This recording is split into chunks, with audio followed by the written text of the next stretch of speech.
जी। हाँ जी। शुरू करा दें सर, शुरू करा दें। बस हम तो मालिक आप हो। अरे sir sir sir, very good evening. I welcome our learned speaker Gopalji Agrawal on behalf of myself and all the participants. Today we have a webinar on qualified, adverse, disclaimer and other paragraphs of the auditor report. We will discuss how to qualify, what is the common mistakes and others. After deliberation, Gopalji will take care of all the questions. Gopalji is the commerce graduate from Kanpur University in 1987. CA in 1991, DSA 2003, Law Graduate 2006, and IFRS 2012. He is a senior partner at Gopal J. Agrawal and Company, Chartered Accountant, Noida. He addressed more than 300 seminars, teleconference, webcast, regular faculty of State Bank of India, member of the FRRB Research Committee of ICI, special invitee of Accounting Standard Board and EAC of ICAI, technical reviewer FRRB, peer reviewer, deliberation for CPEC ICI through teleconference, webcast for PDC of ICI, CIRC branches and study circle of NIRC and CIRC corporate training and professional in industry. He also wrote articles in Masbara, NIRC newsletter and various websites. He is also trainer of IAS to C&AG, SBI officials and other industries. His more found area of deliberation are revised auditors report 2019, IFRS and AS accounting standards on auditing, excellence in financial reporting, auditors report IFC and CARO 2016, bank branch audit, revised rule 2 and 3 of the Companies Act 2013, and the new subject I was reading, that is the accounting issues in real estate transaction. There are a lot of problem of the member in this area also, sir. We will request you to one more webinar on this subject. Definitely. We have already organized webinar on GST and income tax issues in real estate transaction. So Yes, for yes. this one is left. And once again, I welcome you and over to you, sir. Thank you, sir. Thank you. Thank you, Rajesh bhai. It is really a privilege for me to be amongst all of you friends. और राजेश भाई का तो विशेष कृपा कहर राधा रानी की तरफ से देते रहते हैं। सर आज मेरा मन ये है कि ऑडिटर्स रिपोर्ट को हम डिस्कस तो करें, लेकिन इसको एक वर्कशॉप की तरह करें। Right sir. हमारे फ्रेंड्स की क्वेरी रहती है कि रिपोर्ट को कब क्वालिफाई करें, कब डिस्क्लेमर दें, किस तरह से करें। एक बहुत बड़ी कंफ्यूजन है और कई क्वेश्चंस वन वे कम्युनिकेशन होने से वहीं रह जाते हैं, एड्रेस नहीं करते। तो मेरी सभी फ्रेंड्स से रिक्वेस्ट है with the permission of Rajesh ji, अरे सर कि जैसे भी हो आप अपने क्वेश्चंस बाय रेजिंग हैंड्स और बाय चैट, जैसे भी हमारे राजेश भाई परमिट करते हो उस हिसाब से जरूर रेज करते रहें। और क्योंकि इसमें इंटरेक्शन जितना अच्छा अगर आज हम कर लेंगे तो उतना अच्छा रहेगा। ऑडिटर्स रिपोर्ट पे वैसे नॉर्मली कभी कोई सुनना नहीं चाहता था, किसी को चोपड़ा जी को केवल सुनना चाहते थे कि भाई ऑडिटर्स रिपोर्ट पे बोलेंगे, it is such a subject. तो उसके बारे में कई बार मैं कहता हूं कि एक ऐसा डॉक्यूमेंट था जिसको पता नहीं था कि मैं आया कहां से। तो कई बार पूछता था भाई कहां से आया, तो लोग कहते थे पिछले साल से आया। तो साल का कहां से आया, तो बोले यार ये भी कोई बताने वाली बात है, उससे पिछले साल से आया, ईयर ही तो चेंज करना था आपको। तो इसकी सिचुएशन यही थी, and it is the only delivery in the whole audit process, and this is the only document which is the communication between the stakeholders and the auditors. Otherwise management के साथ तो आपका कम्युनिकेशन एक्सटेंसिव होता है। Stake जो users हैं across the now you can say country और the globe, उनसे आपका कम्युनिकेशन केवल ऑडिटर्स रिपोर्ट के थ्रू ही होता है। And it is the only instrument which is hardly drafted by chartered accountant. क्या होता है भैया, सबसे जब लास्ट में ऑडिट कंक्लूड कर देते हैं पूरी मेहनत के साथ, तो आर्टिकल से कहते हैं वो रिपोर्ट का पहला वाला पेज निकाल देना भाई, तो चेंज करना है, बोले हाँ कर देना। तो कहीं ना कहीं ये इस डॉक्यूमेंट की ये पोजीशन थी, लेकिन believe me friends, now this is the only document which will save और सिंक अस।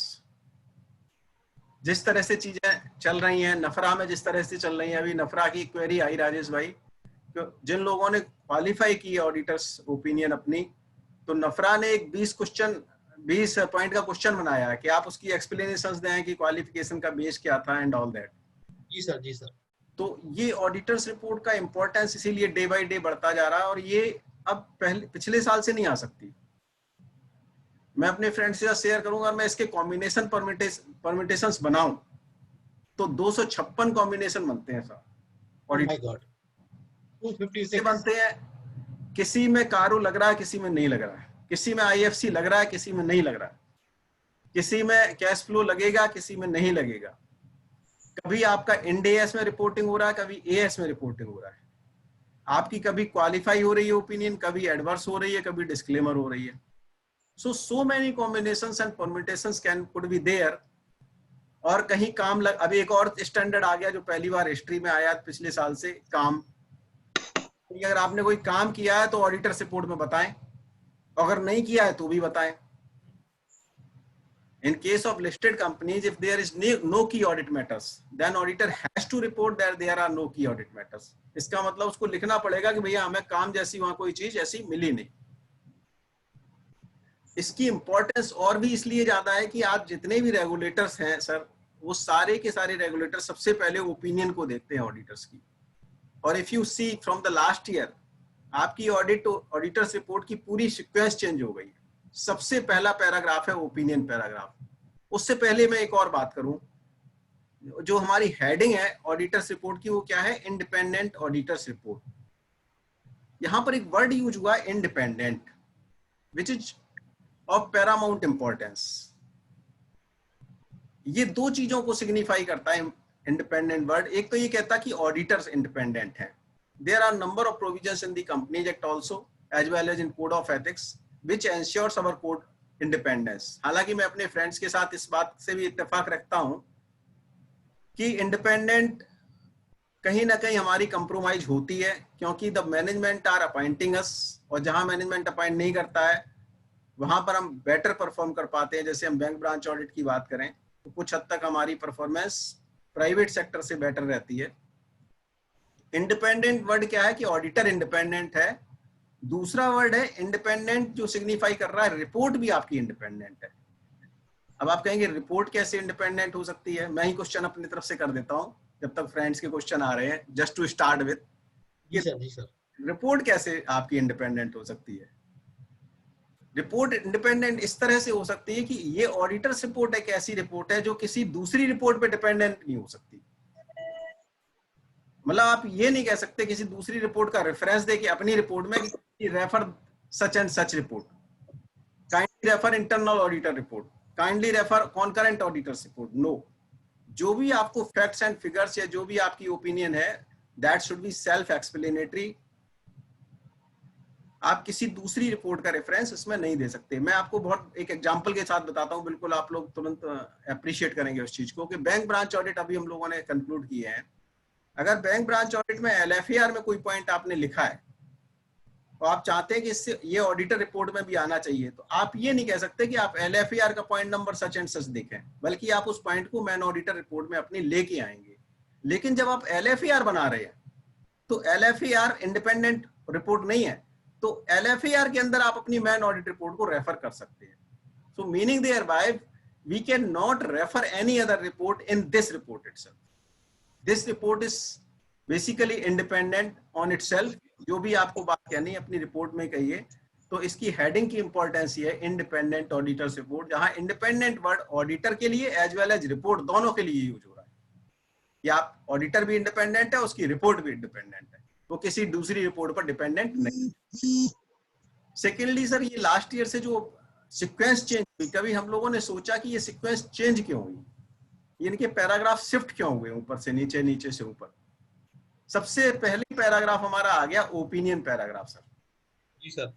उसका ये जितने भी स्टैंडर्ड मैं अपने फ्रेंड्स के साथ शेयर करना चाहूंगा बनाए जाते हैं, नो डाउट इंस्टीट्यूट इसको इशू करती है, और अब तो कंपनी एक्ट के अंदर भी रिकॉग्नाइज्ड है standards on auditing, but all these standards are drafted by IAASB, International Auditing and Assurance Standard Board. And believe me friends, एक स्टैंडर्ड को फाइनल होने में इंटरनेशनल लेवल पर 2 to 5 years का टाइम लगता है, 2 से 5 साल का टाइम लगता है। इतना ड्यू डिलीजेंस इसके ऊपर होता है इस डॉक्यूमेंट के अंदर। तो जब इसकी सीक्वेंस चेंज की गई तो ये प्रोजेक्ट 3 या 4 साल में फाइनल हुआ, और उसमें उन्होंने कहा कि stakeholders don't have time to read all these things, कि मैनेजमेंट की रिस्पॉन्सिबिलिटी क्या है, ऑडिटर्स की क्या है, ये एकेडमिक चीजें हैं जिसको अगर इंटरेस्ट होगा वो पढ़ लेगा। तो हमें सबसे पहले स्टेक होल्डर्स का टाइम यूटिलाइज हो, उसके लिए क्या है, सबसे पहले ओपिनियन बता दें कि हमारी ओपिनियन क्या है, हमारा वर्डिक्ट क्या है। जो लोग इनकम टैक्स की प्रैक्टिस या टैक्स की प्रैक्टिस करते हैं सर, अगर आप अपीलेट ऑर्डर से लेके जब लेते हैं तो सबसे पहले लास्ट पैराग्राफ देखते हैं कि रिलीफ क्या है। जी सर, जी sir, right sir, very right. मतलब वर्डिक्ट देखते हैं कि वर्डिक्ट क्या है, उसके बाद अंदर की चीज पढ़ते हैं। Same likewise this auditors report has been designed in this manner by international boards, कि आप सबसे पहले अपनी ओपिनियन बता दें कि आपकी ओपिनियन क्या है, आपकी ओपिनियन क्लीन है, क्वालिफाइड है, डिस्क्लेमर है, क्या है, एडवर्स है या कोई और। तो इसलिए इस पैराग्राफ को सबसे ऊपर शिफ्ट किया गया, ये इसकी इंपॉर्टेंस थी पैराग्राफ को शिफ्ट करने की। उसके बाद जितने भी पैराग्राफ्स इस रिपोर्ट के अंदर अब आए हैं उनकी सीक्वेंस भी स्टैंडर्ड ने स्टैंडर्डाइज किया हुआ है। ऐसा नहीं है कि हम लोग मनमानी करें कि कोई पैराग्राफ कहीं लिख दें, कोई पैराग्राफ कहीं लिख दें, ऐसा नहीं है। एक लेट डाउन पैटर्न है, कंटेंट्स है, और we have to keep that accordingly. ये मैं बात इसलिए कह रहा हूं क्योंकि लिस्टेड कंपनीज में भी कई बार बोर्ड हमारे ऑब्जर्व करते हैं कि पैराग्राफ की सीक्वेंसिंग प्रॉपर नहीं होती। की ऑडिट मैटर कहीं देना चाहिए, कहीं दिया हुआ है, मैटर पैराग्राफ कहीं होना चाहिए, कहीं आ रहा है। तो इनकी आपस में भी बड़ी सीक्वेंस है कि कौन सा पैराग्राफ किस जगह पर प्लेसिंग होनी चाहिए। अगर हम फाइनेंशियल स्टेटमेंट्स और ऑडिटर्स रिपोर्ट की बात करें, आज इंडिया में 2002 से इस चीज के एफर्ट्स हो रहे हैं कि एक्सीलेंस हमारी रिपोर्टिंग में आए। सबसे पहले 2002 में एक पीयर रिव्यू बोर्ड बनाया गया, हम we all know. So peer review board में जिस तरह से वर्किंग चल रही है, we all know the working. तो उस बोर्ड काम कर रहा है, नो डाउट, ऐसा नहीं काम नहीं कर रहा है, बट एटलीस्ट कम से कम मेरी पर्सनल ओपिनियन ये है कि जिस स्पिरिट के साथ ये बोर्ड बनाया गया था, उस स्पिरिट के साथ इसने, मेरे ओपिनियन के हिसाब से, all sincere regards to ICI, उतना उस ढंग से काम अगर किया होता तो शायद दूसरा बोर्ड आता ही नहीं। तो इस बोर्ड की परफॉर्मेंस के साथ साथ एक और बोर्ड बनाया गया, क्योंकि इस बोर्ड का काम क्या था कि हम पीयर्स का अपना रिव्यू करेंगे दूसरे के ऑफिस में जाके, and we will improve our practices. और सबसे बड़ी बात मैं आप लोगों के साथ शेयर करूं कि पीयर रिव्यू बोर्ड की अभी स्टेटमेंट भी रिवाइज हो गई है। 1 जुलाई से नई स्टेटमेंट आ गई है, नए पैरामीटर्स आ गए हैं। Now peer review will have to go training as well as examination also to be qualified as the peer reviewer. 1 जुलाई से इफेक्टिव है, इसकी मैकेनिज्म आने वाली है। तो ये इसके साथ एक दूसरा बोर्ड और आया। ये मैं रेलिवेंट बात इसलिए कर रहा हूँ कि ये चीजें जाननी जरूरी है कि ऐसा सब क्यों हो रहा है। एक और बोर्ड बनाया गया इंस्टीट्यूट में, FRRB, financial reporting review board. ये भी 2002 के आसपास बनाया गया, और इसका काम था कि जितने भी पब्लिश्ड फाइनेंशियल स्टेटमेंट्स हैं, this board will study out of those published financial statements, और जहां सीरियस डिस्क्रिपेंसीज होंगी उसको वो पॉइंट आउट करेंगे। गवर्नमेंट कहीं ना कहीं सेटिस्फाई इन दोनों एक्शन से नहीं थी, तो गवर्नमेंट ने एक 2006 में नया बोर्ड बनाया साहब, quality review board, QRB। QRB को किसी तरह से हम ये कह सकते हैं 5-6 साल तक हम लोगों ने मैनेज किया, उसे घर जमाई बना के रखा, तो अभी भी है, क्योंकि इंस्टीट्यूट के ऑफिस में इसका ऑफिस है। इस बोर्ड ने 2002 से 12-13 से काम करना शुरू किया, and over the last 6-7 years this board has did very good job. 80% of the market capitalization listed companies की मैं बात कर रहा हूँ has been reviewed by this board, quality review board। इसकी अभी recent report last year आई थी, और हर ईयर पे इसकी एक एनुअल रिपोर्ट आती है, वो QRB के पोर्टल पे अवेलेबल है। और वो रिपोर्ट अगर हम उसको देखते हैं तो आई ओपनर है सर। उस रिपोर्ट के अंदर सबसे अच्छी बात क्या है कि उसमें सबसे ज्यादा थ्रस्ट वो देते हैं अकाउंटिंग स्टैंडर्ड और ऑडिटिंग स्टैंडर्ड्स पर, कि एंटिटीज ने अकाउंटिंग स्टैंडर्ड में लैप्सेस कहाँ किए हैं और ऑडिटर्स ने ऑडिटिंग स्टैंडर्ड्स में लैप्सेस कहाँ किए हैं। अब आप कहेंगे ऑडिटर्स के लैप्सेस कैसे पता लगेंगे, तो QRB के पास हम सभी जानते हैं पावर है कि जब QRB हमें अपॉइंट करता है टेक्निकल रिव्यूअर, तो we used to visit the office of the chartered accountant, our fellows. और उसमें हमारी मेन वर्किंग यही होती है कि इन्होंने ऑडिटिंग स्टैंडर्ड्स के हिसाब से ऑडिट किया या नहीं किया पर्टिकुलर एंटिटी का।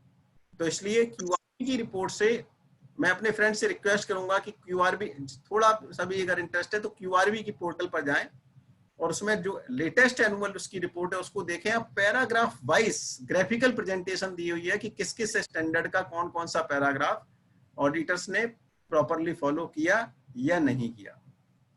उसके बाद एक और कमेटी साहब 2012 में बनाई गई, सेबी ने बनाई, qualified auditors report committee, QARC।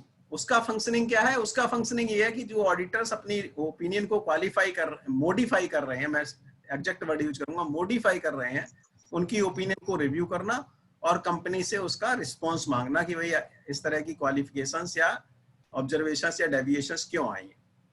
और ऑफ कोर्स इन सबके ऊपर एक अथॉरिटी थी, अभी तक है, अभी भी है, C&AG। पब्लिक सेक्टर के केस में एक और 619 का ऑडिट होता है, C&AG करती है और वो CAG अपनी रिपोर्ट में ऑडिटेड फाइनेंशियल स्टेटमेंट्स को भी देखते हैं, ऑडिटर्स रिपोर्ट को भी देखते हैं। और एक नई अथॉरिटी साहब और आ गई, NFRA, national financial reporting authority. So to some extent the basically you can say the scope of all these boards have been limited by this NAFRA। और उन्होंने कहा कि जो पब्लिक इंटरेस्ट एंटिटीज है PIE, उनके रिव्यू हम करेंगे, उसको हम देखेंगे। तो नफरा ने ये चीजें अपने अंडर में ले ली हैं। तो क्वालिटी रिव्यू बोर्ड ने कहा भी है कि since the NFRA has come, so now scope is limited और curtailed, now we will have to see how we will work. तो एक तरह से देखा जाए क्वालिटी रिव्यू बोर्ड आने वाले टाइम में मेरे हिसाब से ऑब्सोलीट हो जाएगा, रेलेवेंस इसकी खत्म हो गई है। Peer review board of course it is working, FRRB financial reporting board is working. अब मैं आपके साथ शेयर करता हूं कि इन जितने भी बोर्ड्स ने अपनी रिपोर्ट्स प्रोड्यूस की हैं ईयर एंड पर, एनुअली नॉर्मली ये रिपोर्ट अपनी पब्लिश करते हैं। FRRB ने अभी तक 3 पब्लिकेशन पब्लिश किए हैं which you can download from the ICAI website। so आप गूगल पे डालेंगे अगर FRRB financial reporting review board publications, तो 3 वॉल्यूम आपको वहां पर मिलेंगे, फ्री ऑफ कॉस्ट डाउनलोडेबल है।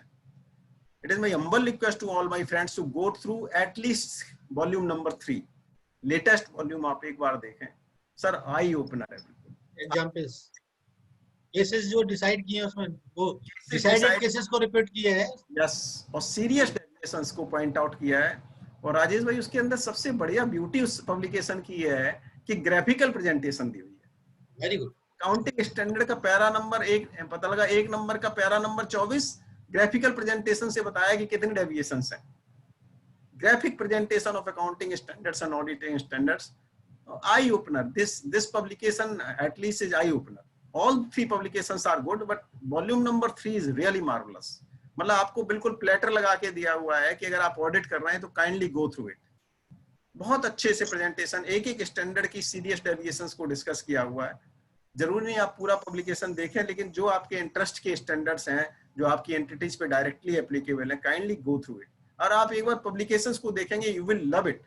जिस तरह से प्रेजेंटेशन, नहीं तो हमारे बड़े नीरस से थे हमारे स्टडी मटेरियल्स, ये नीरस नहीं है, ये बड़ा इंटरेस्टिंग तरीके से बनाया गया कि मेंबर्स देखें, उसमें कलर भरे गए हैं, ये कलरफुल है, इसमें जिंदगी के रंग भरे हुए हैं उन्होंने कि भाई ये देखो, ये आपका रेड कलर है, ये ग्रीन कलर है, ये ब्लू कलर है। कलर का बड़ा इंपॉर्टेंस था राजेश भाई, लेकिन कलर का इंपॉर्टेंस इधर 1-2 सालों में मैंने देखा इंस्टीट्यूट में खराब हो गया। नहीं तो जब मैं अपने फ्रेंड से सबसे पहले जब वो कहते थे इंस्टीट्यूट में के पब्लिकेशन में ऐसा लिखा है, तो मैं इमीडिएटली पूछता था कि उसका कलर क्या है पब्लिकेशन का, ग्रीन है या पिंक है, ग्रीन है या पिंक है, ब्लू है। तो लोग कहते थे यार गोपाल जी मजाक बहुत करते हो। मैंने मजाक नहीं करता हूँ सर। तो मैंने कहा, एक बार पूछा किसी से कि ये कलर चेंज क्यों होते हैं, तो किसी ने कहा प्रेसिडेंट की लाइक और डिसलाइक से होता होगा। कोई जिसका जो अपना एस्ट्रोलॉजी के हिसाब से मानता होगा, अपनी प्रेसिडेंट सब में उसे कलर दी जाती होगी, तो अपना पब्लिश करता होगा। तो मैं अपने फ्रेंड्स के साथ शेयर करना चाहूंगा कि अनफॉर्चुनेटली ऐसा नहीं था, और इसका कोई प्रोटोकॉल राइटिंग में नहीं था। उसकी वजह से क्या हुआ, लास्ट के बड़ा तकलीफ होती है, लास्ट के 2-3 सालों में इसके साथ जितनी मिसहैपनिंग इस कलर के साथ हुई, शायद किसी के साथ नहीं हुई। मैं आपको शेयर करता हूं, पिंक कलर का मतलब था कि ये जो भी पब्लिकेशन है ये मैंडेटरी है। पिंक मींस मैंडेटरी है, और पिंक का मतलब है कि वो काउंसिल की वेटिंग है उसके अंदर। मैंडेटरी आप किसी भी स्टैंडर्ड या स्टेटमेंट को तभी कर सकते हैं जब काउंसिल की वेटिंग हो, किसी पर्टिकुलर कमेटी से नहीं बन सकता मैंडेटरी। जी सर, जी सर। ग्रीन पब्लिकेशन का मतलब होता था कि ये गाइडेंस है मेंबर्स के लिए, ऑब्लिगेटरी है, और इसमें भी काउंसिल की वेटिंग होती थी, लेकिन it is for the guidance of the members. Third एक कलर होता है हमारा ब्लू। जी। ब्लू कलर आता था जब किसी कमेटी की कोई ओपिनियन होती थी, जैसे डायरेक्ट टैक्स कमेटी है, इनडायरेक्ट टैक्स कमेटी है, एक्सपर्ट एडवाइजरी कमेटी है, ईएससी की ओपिनियन आप जितने भी देखेंगे, जितनी बाइंडिंग फॉर्म में देखेंगे, सारी ब्लू कलर में आती थी। अभी रिसेंट में राजेश भाई बड़ा अनफॉर्चुनेट क्या हुआ, हमने देखा इनडायरेक्ट टैक्स कमेटी के जो पब्लिकेशन आए वो तीनों कलर में आ गए। मैंने एक बार उनको लिखा भी इनडायरेक्ट कमेटी के चेयरमैन को, मैंने कहा दो दिस इसीलिए हमें लाइफ में महसूस होता है कि जो भी काम हो उस वो डॉक्यूमेंटेड जरूर होना चाहिए। हमारे फोर फादर्स ने इसको डॉक्यूमेंट नहीं किया कहीं, कलर को। प्रोटोकॉल तो चला आया लेकिन उसको राइटिंग, हाँ, डॉक्यूमेंट्री नहीं था। तो इसकी वजह से आज अब इसकी टोटल वायलेशन हो रही है, तो अब इसकी रेलेवेंस खत्म हो गई। मानो अब तो आपको पढ़ना पड़ेगा, नहीं तो केवल कलर देख के बता देते थे भैया ये देखो मैंडेटरी है। अगर मैंडेटरी है then you will have to follow, obligatory है तो if you have sufficient reason to deviate you can deviate, और अगर आपका एडवाइजरी है तो of course you can take your own view. तो ये इंपॉर्टेंस इन पब्लिकेशंस की थी, जो आज की टाइम में they have lost their importance because of the technology also. क्योंकि अब जब आप डाउनलोड करते हो तो कई बार कलर नहीं आते, कहते व्हाइट कलर आता है तो तीनों कलर खत्म हो गए, केवल व्हाइट कलर। आप सबसे पहले जब पब्लिकेशन पढ़े तो लेफ्ट हैंड पे पहले पढ़ें कि इसमें काउंसिल की वैल्यू या नहीं है। अब मैं सारे बोर्ड्स को अगर समराइज करता हूं फ्रेंड्स, तो यू विल फाइंड कि जितनी भी सीरियस डेविएशंस नोट की गई उसमें से 80% around deviations are with regard to the compliance of accounting standards only.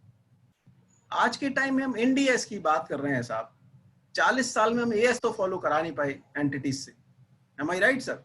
Right sir, right. Years have gone, 1978 से बोर्ड हमारा काम कर रहा है, more than 40 years have gone and we could not get the compliance done of AS accounting standard। 80% non compliance is accounting standards की है sir, published financial statements। Oh my God। 20% में जो है उसमें ऑडिटर्स रिपोर्ट में deviations है, कारों की रिपोर्टिंग में डेविएशंस है, और दूसरे मैटर्स में शेड्यूल 3 की डेविएशंस है। But 80% deviations are with regard to accounting standard. अगर मैं बहुत ब्रॉडली बात करूं अपने छोटे क्लाइंट्स के पॉइंट ऑफ व्यू से आज हम डिस्कशन कर रहे हैं, I am not going for the listed company, I am not going for the big corporates. India's balance sheet की हम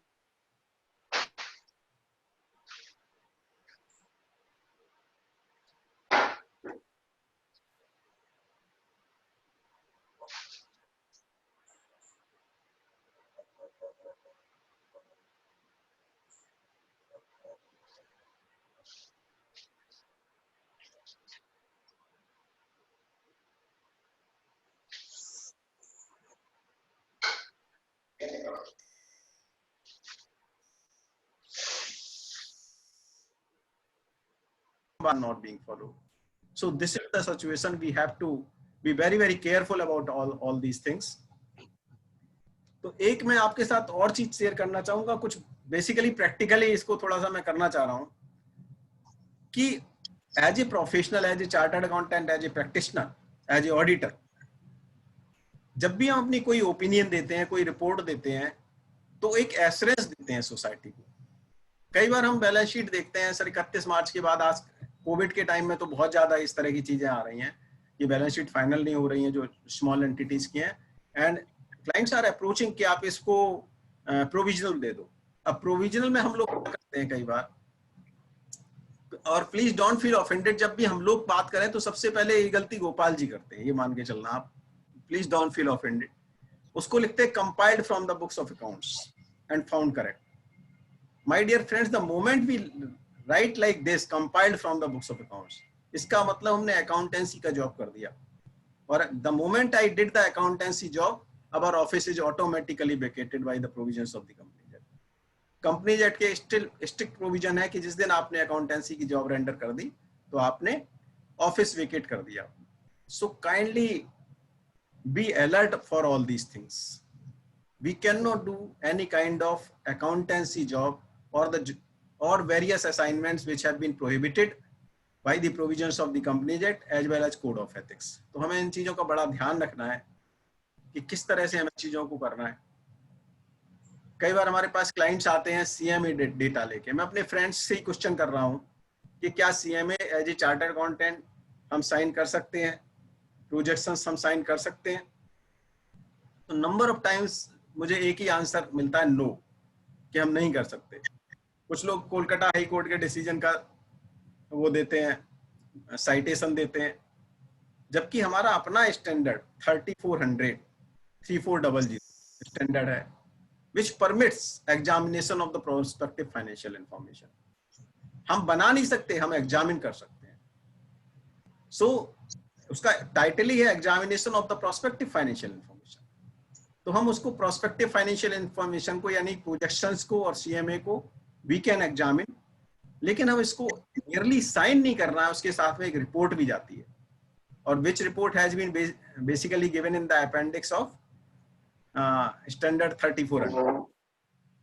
तो इन स्टैंडर्ड्स के हिसाब से हमें चलना है और उसके हिसाब से हमें वर्किंग करनी है. बेसिकली अगर हम देखें तो ऑडिटर्स हम लोगों का, राजेश भाई कहेंगे हमेशा पंच तत्व की मैं बात करता हूं. हमारे फाइनेंशियल स्टेटमेंट्स भी वर्ल्ड वाइड 5 हैं आज के टाइम में: balance sheet, change in equity, profit and loss, OCI and cash flow. और हम 5 तरह की एश्योरेंस देते हैं.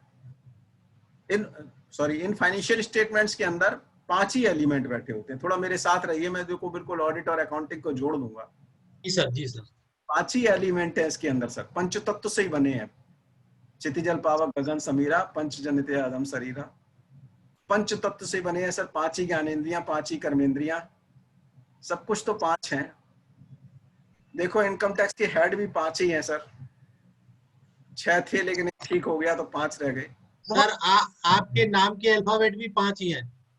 वाह क्या बात है. तो मैं ये भी कहा करूंगा. देखो ये देखो राजेश कर दी राइट. और बैलेंस शीट में, फाइनेंशियल स्टेटमेंट में भी 5 ही एलिमेंट है. That is assets, liabilities, expenses, income and equity, capital, world wide. छठवां कोई एलिमेंट नहीं है सर फाइनेंशियल स्टेटमेंट में. अब ये 5 एलिमेंट को ही तो ठीक रखना है सर. हमारे जब 5 हमारे एलिमेंट डिस्टर्ब होते हैं तो हम बीमार हो जाते हैं आयुर्वेद के हिसाब से. Very right, very right. और जब फाइनेंशियल स्टेटमेंट के 5 एलिमेंट डिस्टर्ब होते हैं तो वो बीमार हो जाते हैं. और जब वो बीमार हो जाते हैं तो हम उसके वैद्य हैं.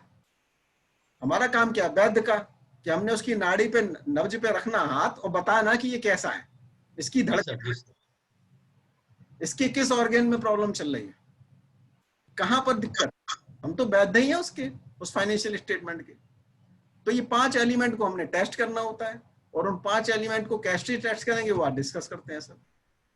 तो कोई भी प्रोफेशनल है, जब भी कोई काम कर रहा है तो कोई भी स्टेटमेंट को साइन कर रहे हैं तो काइंडली अप्रिशिएट दिस थिंग कि हमें सबसे पहले अपने आप से एक क्वेश्चन पूछना है कि जब मैं साइन कर रहा हूं तो मैं एश्योरेंस क्या दे रहा हूं सोसाइटी को. आप कहेंगे क्या एश्योरेंस दे रहे हैं. जैसे फॉर एग्जांपल अगर मैं ऑडिट कर रहा हूं तो मैं एक रीजनेबल एश्योरेंस सोसाइटी को दे रहा हूं that the financial statements are true and fair. ये रीजनेबल एश्योरेंस है सर, कंप्लीट एश्योरेंस नहीं है ये. अब कंप्लीट क्यों नहीं है, उसके 2 रीजन है. पहला रीजन उसका ये है कि जितने भी हम ऑडिट करते हैं उसमें सैंपलिंग टेक्निक्स लगाई जाती है. हम पॉपुलेशन का पूरे पॉपुलेशन का ऑडिट नहीं करते, हम उसमें से सैंपल एब्स्ट्रैक्ट करते हैं. ऑफ कोर्स वो सैंपल हमारे साइंटिफिक तरीके से निकाले जाते हैं. उसका बेस होता है हमारा स्टैंडर्ड 540 बताता है कि आप सैंपलिंग कैसे करेंगे, और उसके हिसाब से हम सैंपल कर लेते हैं. तो चूंकि हम पूरी डेटा का 100% ऑडिट नहीं करते, इसलिए हम कंप्लीट एश्योरेंस सोसाइटी को नहीं दे सकते. सेकंड आस्पेक्ट, जब भी हम ऑडिट में एविडेंसेस कलेक्ट करते हैं तो वो एविडेंसेस हमारे परसुएसिव नेचर के होते हैं सर, कंक्लूसिव नेचर के नहीं होते. तो चूंकि कंक्लूसिव नेचर के एविडेंसेस हमारे पास नहीं होते, परसुएसिव नेचर के होते हैं, तो ये भी एक बड़ा रीजन है कि हम एब्सोल्यूट एश्योरेंस सोसाइटी को नहीं दे सकते. Reasonable assurance is a high degree of assurance, no doubt about it, but it is not the absolute assurance to the society. और तीसरी बात कि जब भी ऑडिट हम करते हैं तो उसमें ऑडिटर का अपना पर्सनल परसेप्शन इन्वॉल्व होता है, जजमेंट इन्वॉल्व होता है. उसकी रिस्क इन्वॉल्व होती है, इसका प्रोफेशनल स्केप्टिज्म इन्वॉल्व होता है, उसका अपना एक्सपीरियंस इन्वॉल्व होता है। एक अंडर सेम सर्कमस्टांसेस एक ओपिनियन मेरी अलग हो सकती है और राजेश भाई की अलग हो सकती है, इसमें कोई डाउट नहीं है सर, क्योंकि it depends on the various factors. एक नया हमारा भाई प्रोफेशनल कोलीग ज्वाइन कर रहा है, उसका एक्सपीरियंस और एक 30 साल पुराने मेंबर का एक्सपीरियंस में फर्क हो सकता है जब वो अपनी कंक्लूड कर रहा है ओपिनियन को। फर्क तो है ही उसके एक्सपीरियंस में, नो डाउट अबाउट इट, लेकिन जब वो कंक्लूजन निकाल रहे हैं तो दोनों की अप्रोच में डिफरेंट हो सकता है। बल्कि हमारे कई बार बच्चे कहते हैं सर आज आपने कैसे कैसे कह दिया, तो मैं कई बार ये कहता हूं मेरे जो नए बच्चे, नई पीढ़ी आ रही है, they are offensive, we are defensive. ये कह सकते हो भाई कि हम बड़े डिफेंसिव होके चलते हैं, आप ऑफेंसिव चलते हो, यंग ब्लड होता है आपका कि ठीक है झेल लेंगे, तो दोनों की ओपिनियन फिर भी डिफरेंट हो जाएगी। तो आप कहीं तो कन्विंस हो जाओ कि डिफरेंट ओपिनियन हो सकती है। दूसरी 5 ही तरह की एश्योरेंस देते हैं राजेश भाई हम पूरी वर्ल्ड वाइड। दूसरी एश्योरेंस है हमारी, ये चीजें समझनी इसलिए जरूरी है कि जब भी कोई एश्योरेंस आप दे रहे हैं, कोई एक single sign as a chartered accountant कर रहे हैं, तो पहले अपने आप से पूछें कि हम पंच तत्व में से कौन सा तत्व इसको देने वाले हैं। हम जल दे रहे हैं, थल दे रहे हैं, क्या दे रहे हैं, या अग्नि दे रहे हैं, क्या दे रहे हैं, राइट? तो रीजनेबल एश्योरेंस दे रहे हैं तो इसका मतलब ऑडिट कर रहे हैं, ऑडिट कर रहे हैं। दूसरी एश्योरेंस है absolute assurance to the society, complete assurance. और कंप्लीट एश्योरेंस कब देते हैं? जब हम कोई सर्टिफिकेट साइन कर रहे होते हैं sir, under the same circumstances and facts. मेरा सर्टिफिकेट और राजेश भाई का सर्टिफिकेट डिफरेंट नहीं हो सकता।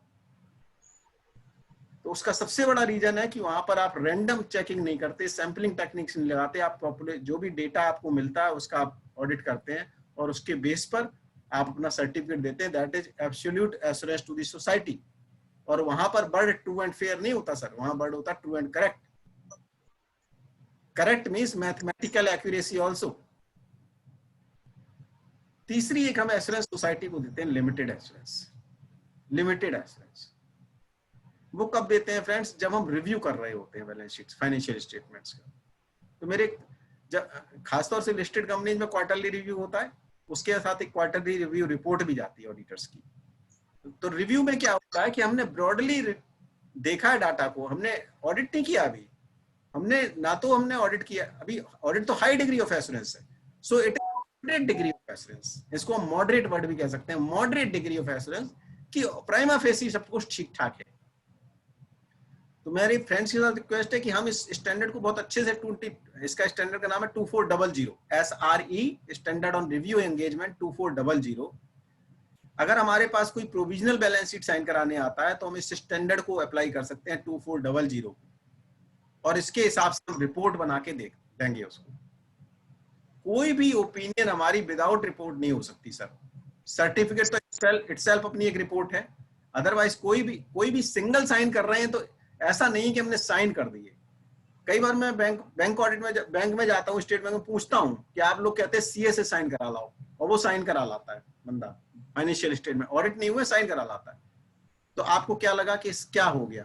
अब सीए ने साइन कर दिए तो उसने ऑडिट कर दिया? बोले नहीं। तो उसने सर्टिफिकेट दे दिया? बोले नहीं। तो फिर क्या दे दिया उसने? आप बताओ। मैं तो बैंकर से पूछता हूँ which kind of assurance the person has extended to these financial statement। चुप, क्योंकि आपको मालूम नहीं है कि आपने मांगा क्या और देने वाले को पता नहीं उसने दिया क्या। तो बड़ी अच्छी बात हो गई, ना लेने वाले को पता है ना देने वाले को पता है, तो पता होना चाहिए। तो SRE 2400 स्टैंडर्ड है, वी मस्ट अप्लाई, और उसके हिसाब से हम अपनी रिपोर्ट दे सकते हैं। एक चौथी रिपोर्ट लेते हैं हम सर, चौथी एश्योरेंस देते हैं नेगेटिव एश्योरेंस। कहता हूं अपने फ्रेंड्स के साथ सर कि मेरा प्रोफेशन इतना अच्छा है कि हमें तो नेगेटिव एश्योरेंस के भी पैसे मिलते हैं, हालांकि कई और प्रोफेशन में भी मिलते हैं। कोविड की रिपोर्ट नेगेटिव आए तो पैसे मिलते हैं सर लैब वाले को, राइट? तो उसी तरह से नेगेटिव एश्योरेंस कब देते हैं हम? जब हम प्रोजेक्शन साइन कर रहे होते हैं, जब हम examination of the prospective financial statements की बात करते हैं।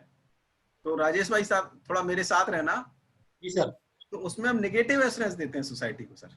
क्यों देते हैं? हम उसमें लिखते हैं कि these are merely the projections, these results may और may not be achieved in the future. लेकिन ऐसा नहीं कि वो हमारी प्रोजेक्शंस एयर में हो, वो प्रोजेक्शंस रियलिस्टिक होनी चाहिए। उसके लिए हमारे पास अजम्पशंस और प्रेजम्पशंस जो हो, उसके नीचे अंडरलाइंग प्रिंसिपल्स जो भी लगा रहे हैं, we must have the reasonable evidences also. तो दैट इज नेगेटिव एश्योरेंस। एक और एश्योरेंस देते हैं सर सोसाइटी को, पांचवी और लास्ट, नो एश्योरेंस। आपसे मैं आप लोगों से क्वेश्चन करता हूं, just I am seeking the liberty to put this question, कि हम कभी ऐसी कोई सिचुएशन आप बताएं जहां पर हम कोई एश्योरेंस नहीं देते और साइन भी करते हैं, रिपोर्ट भी साइन कर रहे हैं और लेकिन एश्योरेंस कोई नहीं है। तो सर वो है disclaimer of opinion. Once we are not in a position to opine under any circumstances, it could be certificate, it could be review, it could be audit, it could be anything else, जब हम disclaim कर रहे हैं अपनी opinion को, तो उस case में हम कहते हैं कि we are not extending any kind of assurance to the financial on the financial statement, that is no assurance। तो इस तरह से 5 तरह की एश्योरेंस हम लोग देते हैं। तो we must have the basically prima facie idea कि हम कौन सी एश्योरेंस दे रहे हैं, उसके हिसाब से हमारी रिपोर्टिंग चेंज होगी। अब बात सीधा ऑडिट रिपोर्ट पर आते हैं सर, कि जो पहला पैराग्राफ है, एक तो मेरी अब सभी फ्रेंड से रिक्वेस्ट है कि जो भी नई ओपिनियन आई है, मार्च 19 में जो ओपिनियन 18-19 फाइनेंशियल ईयर के लिए एप्लीकेबल जो रिपोर्ट थी, वही रिपोर्ट 19-20 के लिए एप्लीकेबल है, एक्सेप्ट द ईयर्स। तो कई बार फ्रेंड्स पूछते हैं कि इस बार ऑडिट रिपोर्ट चेंज हुई, तो इस बार ऑडिट रिपोर्ट में कोई चेंज नहीं है, केवल चेंज ये है ईयर का चेंज आपका होगा ऑफ कोर्स, और अगर इंडेस की है तो इंडेस के हिसाब से जाएगी, और एएस की है तो एएस के हिसाब से जाएगी। और पहला पैराग्राफ जो ओपिनियन पैराग्राफ लास्ट ईयर था, वो ही इस साल भी है। लेकिन उसमें समझने वाली, देखने वाली बात यही है कि सबसे पहले हम ये कहते हैं कि financial statements are true and fair. We all know कि ट्रू एंड फेयर का मतलब क्या होता है, लेकिन अगर उसको हम एकेडमिकली भी डिस्कस करें तो अच्छा होगा, क्योंकि कई बार होता कि ये ट्रू एंड फेयर है या नहीं है। तो इसके लिए 7 प्रिंसिपल्स ब्रॉडली इंस्टीट्यूट ने लेट डाउन किए हैं कि कब फाइनेंशियल स्टेटमेंट्स आपके ट्रू एंड फेयर हैं और कब नहीं है। तो वो मैं आपके साथ 1 बाय 1 डिस्कस करता हूं, फिर इसके बाद रिपोर्ट पे आऊंगा। सबसे पहले ओवरऑल प्रेजेंटेशन। एक रिपोर्टिंग फ्रेमवर्क होता है फ्रेंड्स, फाइनेंशियल रिपोर्टिंग फ्रेमवर्क, उसके हिसाब से फाइनेंशियल स्टेटमेंट्स बनाए जाते हैं। अब फाइनेंशियल रिपोर्टिंग फ्रेमवर्क क्या है?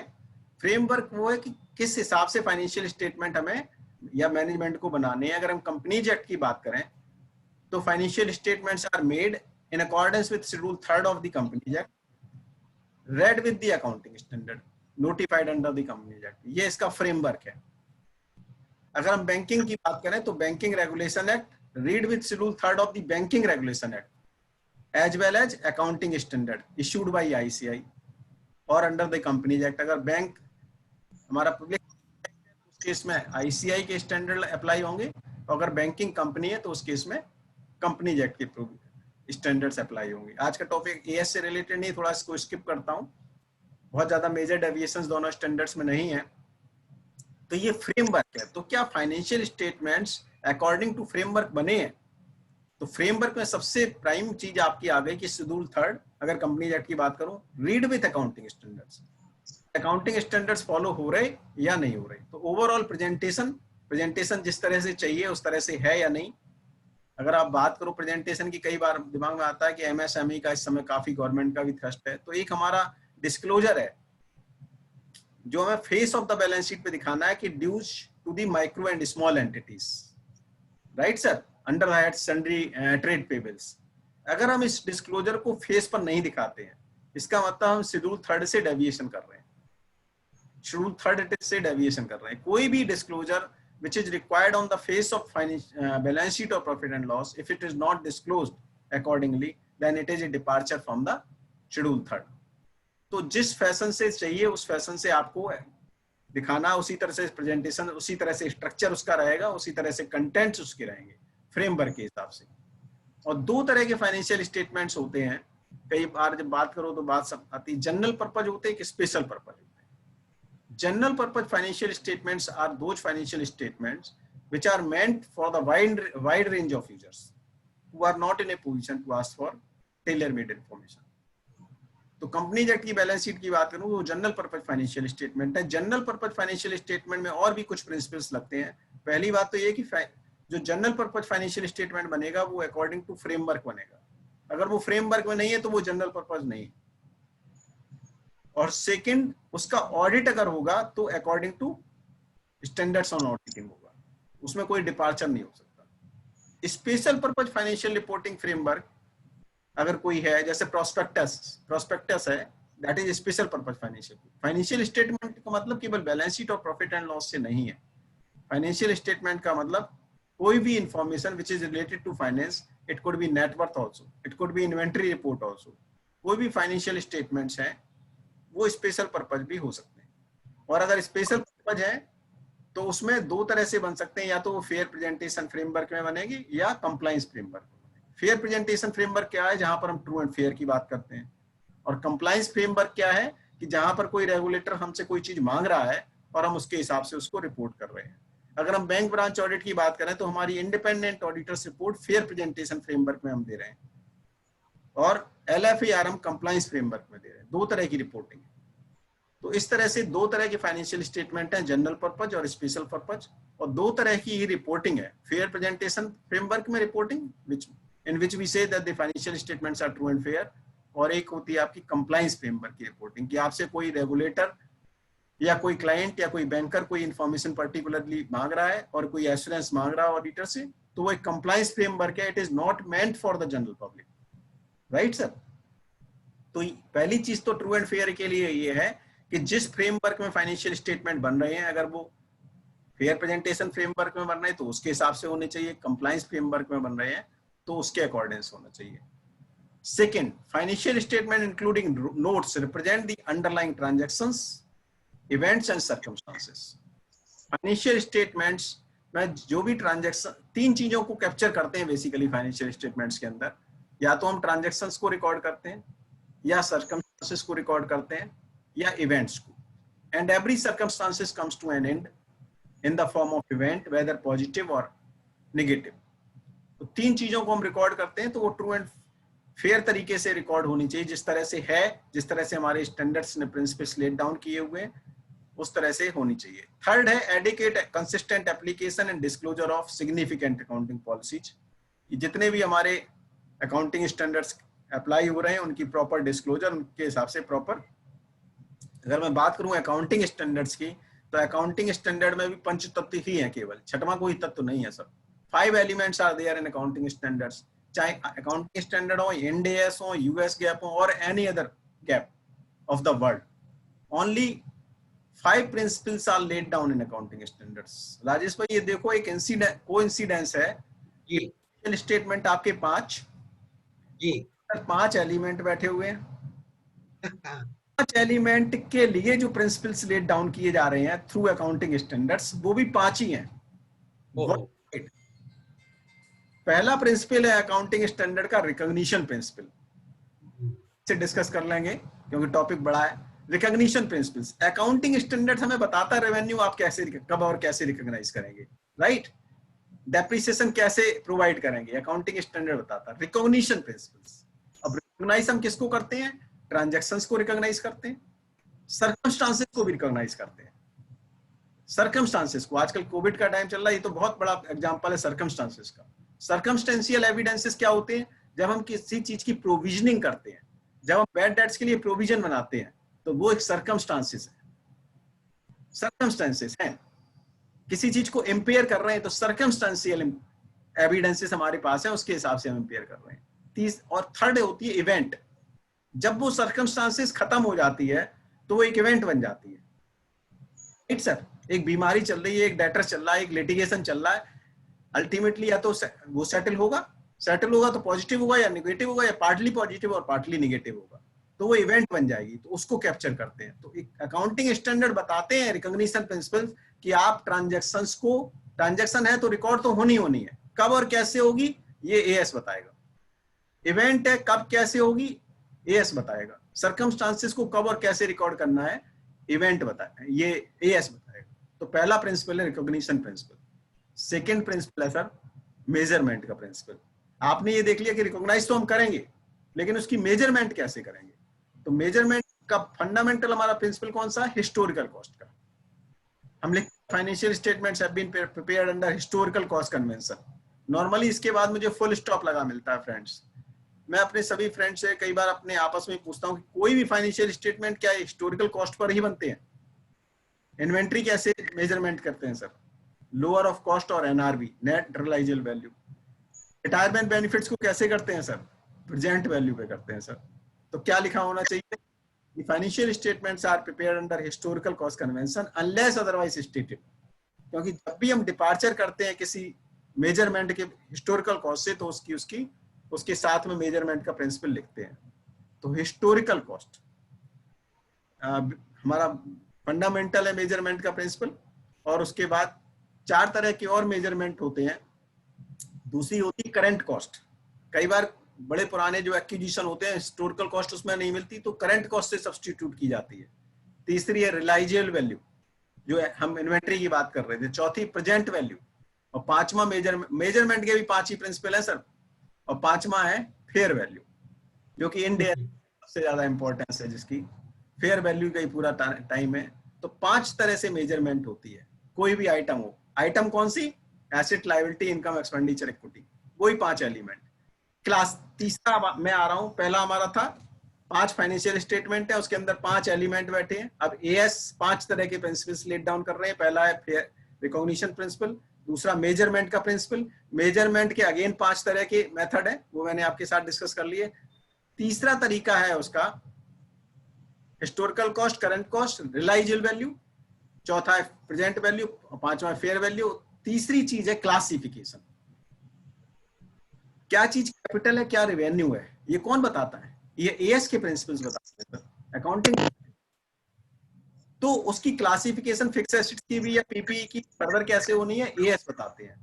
तो क्लासिफिकेशन के principles accounting standards read with schedule 3 of course laid down करते हैं। चौथे प्रिंसिपल्स होते हैं डिस्क्लोजर्स। ये डिस्क्लोजर्स भी accounting standard as well as the relevant statute. अगर बैंक की बात करें तो बैंकिंग रेगुलेशन एक्ट, और अगर कंपनी की बात करें तो कंपनीज एक्ट के प्रोविजंस बताते हैं कि आपको क्या क्या चीज डिस्क्लोज करनी है। कई जगह कंपनीज एक्ट के अंदर इस तरह के रेफरेंसेस आते हैं कि this item has to be reported separately in financial statement. जैसे पॉलिटिकल डोनेशंस हैं, it has to be reported separately. Act के अंदर ही लिखा हुआ है। तो जो चीजें वहां एक्ट में उन्होंने अलग से लिख दी हैं, उसको आपने सेपरेटली डिस्क्लोज करना है। और डिस्क्लोजर का सबसे ज्यादा इंपॉर्टेंस अकाउंटिंग स्टैंडर्ड के अंदर इसलिए है कि जब भी आप अकाउंटिंग स्टैंडर्ड का लास्ट पैराग्राफ देखेंगे तो उसमें डिस्क्लोजर के प्रिंसिपल्स दिए होते हैं कि क्या क्या चीजें आपको डिस्क्लोज करनी है। और पांचवा प्रिंसिपल है sir last, presentation accounting standard का। अकाउंटिंग स्टैंडर्ड के में 5 प्रिंसिपल हमने डिस्कस किए, तो पांचवा प्रिंसिपल है presentation, how the financial statement should be presented. जो डिस्क्लोजर है वो किस तरह से प्रेजेंट करेंगे। फॉर एग्जाम्पल, अब मैं अगर इसको समराइज करूं कि every presentation is a disclosure, but every disclosure is not necessarily A presentation. For example, accounting standard 1 की बात करूं कि आपने account significant accounting policy disclose तो की, आपने पीपी के साथ पीपी की कर दी, इन्वेंट्री के साथ इन्वेंट्री की कर दी, कैश फ्लो के साथ कैश फ्लो की कर दी, इन्वेस्टमेंट के साथ इन्वेस्टमेंट की कर दी। Disclosures are there. लेकिन AS1 एक बात और कहता है, वो कहता है all significant accounting policies must be disclosed at one place. तो डिस्क्लोजर तो हो गया आपका, लेकिन आपका प्रेजेंटेशन नहीं हुआ। तो प्रेजेंटेशन कब होगा? जब all significant accounting policies are stated at one place. तो प्रेजेंटेशन की रिक्वायरमेंट भी अकाउंटिंग स्टैंडर्ड की है एज वेल एज शेड्यूल 3 की है। जैसे मैंने भी बताया कि अगर माइक्रो एंड स्मॉल एंटिटीज को ट्रेड पेबल है तो आपका फेस पर आएगा, अगर आपने नोट्स में दे दिया तो वो डिपार्चर है। तो आपने डिस्क्लोज तो कर दिया, आप कहोगे यार फर्क क्या पड़ता है, मैंने नोट्स में दे दिया। नहीं, नोट्स में देके आपने डिस्क्लोजर तो दिया, नो डाउट अबाउट इट, लेकिन जो प्रेजेंटेशन का तरीका था वो आपने चेंज कर दिया, उससे डिपार्चर कर दिया। So this is the difference between the disclosures and presentation. तो ये 5 प्रिंसिपल्स अकाउंटिंग स्टैंडर्ड्स के हैं which must be followed. True and fair view में मैं था कि पहला तो फेयर फाइनेंशियल रिपोर्टिंग फ्रेमवर्क के हिसाब से फाइनेंशियल होने चाहिए। दूसरी प्रॉपर्ली रिकॉर्डेड होनी चाहिए आपकी ट्रांजैक्शंस, इवेंट्स। तीसरा AS के हिसाब से फॉलो होने चाहिए। फोर्थ है accounting estimate should be reasonable. At number of places in financial statement we are using the accounting estimates अगर बिगेस्ट एग्जांपल लें तो डेप्रिसिएशन सबसे बड़ा एग्जांपल है। Depreciation and amortisation is the nothing but the estimates, useful estimate life निकालते हैं हम assets की, हर एनुअली निकालते हैं अब तो एएस के हिसाब से, तो वो एक एस्टिमेट है, दैट शुड बी रीजनेबल। अगला प्रिंसिपल है कि information should be relevant, irrelevant information नहीं आनी चाहिए। कई बार मैं देखता हूँ बैलेंस शीट में कि लाइन आइटम्स ना करंट ईयर में कोई अमाउंट है ना प्रीवियस ईयर में, लेकिन लाइन आइटम लिखा हुआ है। तो मैंने एक बार अपने किसी फ्रेंड से पूछा कि लाइन आइटम आप इतने सारे क्यों लिखते हो, उन्होंने कोई बैलेंस शीट बनाई, तो कहते हैं साहब रिलायंस की बैलेंस शीट सबसे पहले आ जाती है, हम उसी को प्रिंट कर देते हैं। क्योंकि होता क्या, मुझे ये भरोसा होता रिलायंस पे, इतना रिलायंस है कि उसने सारे प्रेजेंटेशन ठीक रखी होगी। तो सर वो इंफॉर्मेशन आपकी इररिलेवेंट है अगर आपकी करंट ईयर में कोई आइटम अमाउंट नहीं है, प्रीवियस ईयर में भी कोई आइटम नहीं है, that line item should not be there. तो जो आइटम रेलिवेंट है वही आइटम होनी चाहिए, रिलायबल होना चाहिए, जो भी आपकी इंफॉर्मेशन है कंपेरेबल होना चाहिए एंड अंडरस्टैंडेबल होना चाहिए। तो ये भी एक ट्रू एंड फेयर की प्रिंसिपल है। हमारी कंट्री में इसमें टाइटल की लिबर्टी नहीं है, अदरवाइज बाहर की कंट्रीज में बैलेंस शीट को कुछ और भी लिखते हैं, स्टेटमेंट ऑफ फाइनेंशियल पोजीशन वगैरह लिखते हैं, तो which is not permitted in India. तो यहाँ पर तो बैलेंस शीट और statement of profit and loss ही लिखते हैं, वही लिखना है। और एक और बहुत इंपॉर्टेंट प्रिंसिपल है ट्रू एंड फेयर व्यू का कि if any disclosure is desirable और required to read with the financial statements in a comprehensive or meaningful manner, it should be disclosed, though it is not required by the law or by the accounting standards. For example, मैं आपसे बात करता हूँ schedule 3 की, उसमें एक classification हर चीज का है सर बैलेंस शीट के अंदर, current non current, current non current. अब ये क्लासिफिकेशन का बेस क्या होता है, ये ऑपरेटिंग साइकिल के बेस पे होता है, राइट सर। अब कई आप, मैं जितनी भी आज बात कर रहा हूँ, मेरी अपने फ्रेंड से रिक्वेस्ट है काइंडली नोट इट डाउन और सेल्फ रिव्यू करें। मैं ये मानता हूं कि कोई पीयर रिव्यू वगैरह प्रोसेस है, नो डाउट, बट सबसे अच्छा अगर कहीं इसमें कहते हैं ना यूनिवर्स में कोई रिव्यू है तो सेल्फ रिव्यू, आत्म मंथन कहते हैं, खुद देखें। तो जो चीजें डिस्कस करें, मैं भी अभी कई बार जब आप लोगों के प्रोग्राम होते हैं, सभी के होते हैं, तो रिकॉर्डेड वीडियो सुनता हूं, इसीलिए कि उनसे अपनी चीजों को इम्प्रूव करने का मौका मिलता है। तो हम देखें कि हमने ऑपरेटिंग साइकिल कितनी बैलेंस शीट में डिस्क्लोज की हुई है। अब अगर ये यूजर उसको पढ़ रहा है, उसे ये नहीं पता कि इस कंपनी की ऑपरेटिंग साइकिल 3 महीने की है, 4 महीने की है, 6 महीने की है, रियल एस्टेट के केस में it could B 3 years also, तो करंट और नॉन करंट की क्लासिफिकेशन तो मीनिंगलेस हो गई उसके लिए सर, उसके लिए मीनिंगलेस है। और unfortunately operating cycle is not required to be disclose by the Companies Act provisions as well as by accounting standard. ना एएस ने कहीं मांगा इसको, ना अकाउंटिंग उसने मांगा, कंपनी एक्ट ने। इंडीएस में मांगा है, इंडीएस फर्स्ट कहता है कि operating cycle must be disclosed, लेकिन एएस में ऐसा नहीं हुआ। उसके पीछे भी एक स्टोरी है, वो मैं भी छोड़ता हूँ, वैसे बड़ी इंटरेस्टिंग स्टोरी है, बट ऑपरेटिंग साइकिल डिस्क्लोज नहीं होती साहब। फाइनेंशियल इंफॉर्मेशन हम पूरी बैलेंस शीट पढ़ जाते हैं, यही नहीं पता लगता ये कंपनी बिजनेस किस चीज का करती है, इसकी लाइन ऑफ बिजनेस क्या है। Corporate information is not given, क्योंकि ना कंपनीज एक्ट मांग रहा है, ना एएस मांग रहा है, अनफॉर्चुनेटली अकाउंटिंग स्टैंडर्ड इंडियस बन मांग रहा है। तो corporate information must be given कि ये कंपनी क्या है, इसका लोकेशन क्या है, इसका लाइन ऑफ बिजनेस क्या है, कब इनकॉर्पोरेट हुई। तो ये पहली इंफॉर्मेशन है। आप कोई भी पब्लिश फाइनेंशियल स्टेटमेंट उठा के पढ़ेंगे तो उसमें लिखा हुआ कि कंपनी के बारे में, अबाउट द कंपनी, पहली एंड सिग्निफिकेंट अकाउंटिंग पॉलिसी से पहले उसका अबाउट द कंपनी लिखा हुआ कि कंपनी के बारे में इंफॉर्मेशन कि वो कंपनी किस प्रोडक्ट में डील करती है, उसका लाइन ऑफ बिजनेस क्या है। क्योंकि पहले तो क्वांटिटेटिव डिस्क्लोजर फिनिश गुड्स वगैरह की काफी एलेबोरेटेड होते थे, तो वहां से पता लग जाता था। अब तो वो भी सब नहीं है, तो पता ही नहीं लगता कि भैया क्या कर रही है कंपनी। पूरी आपने बैलेंस शीट देख लिया, आपको पता ही नहीं लग रहा। तो और जबकि सबसे पहले आपको फाइनेंशियल स्टेटमेंट रीड करने से पहले पता होना चाहिए कि इसका लाइन ऑफ बिजनेस क्या है। तो ये दो चीजें मैं आपको बताऊं, ऑपरेटिंग साइकिल और corporate information, which is though not required by law but it must be disclosed to make it true and fair financial statements. तो ये true and fair financial statements की बात है।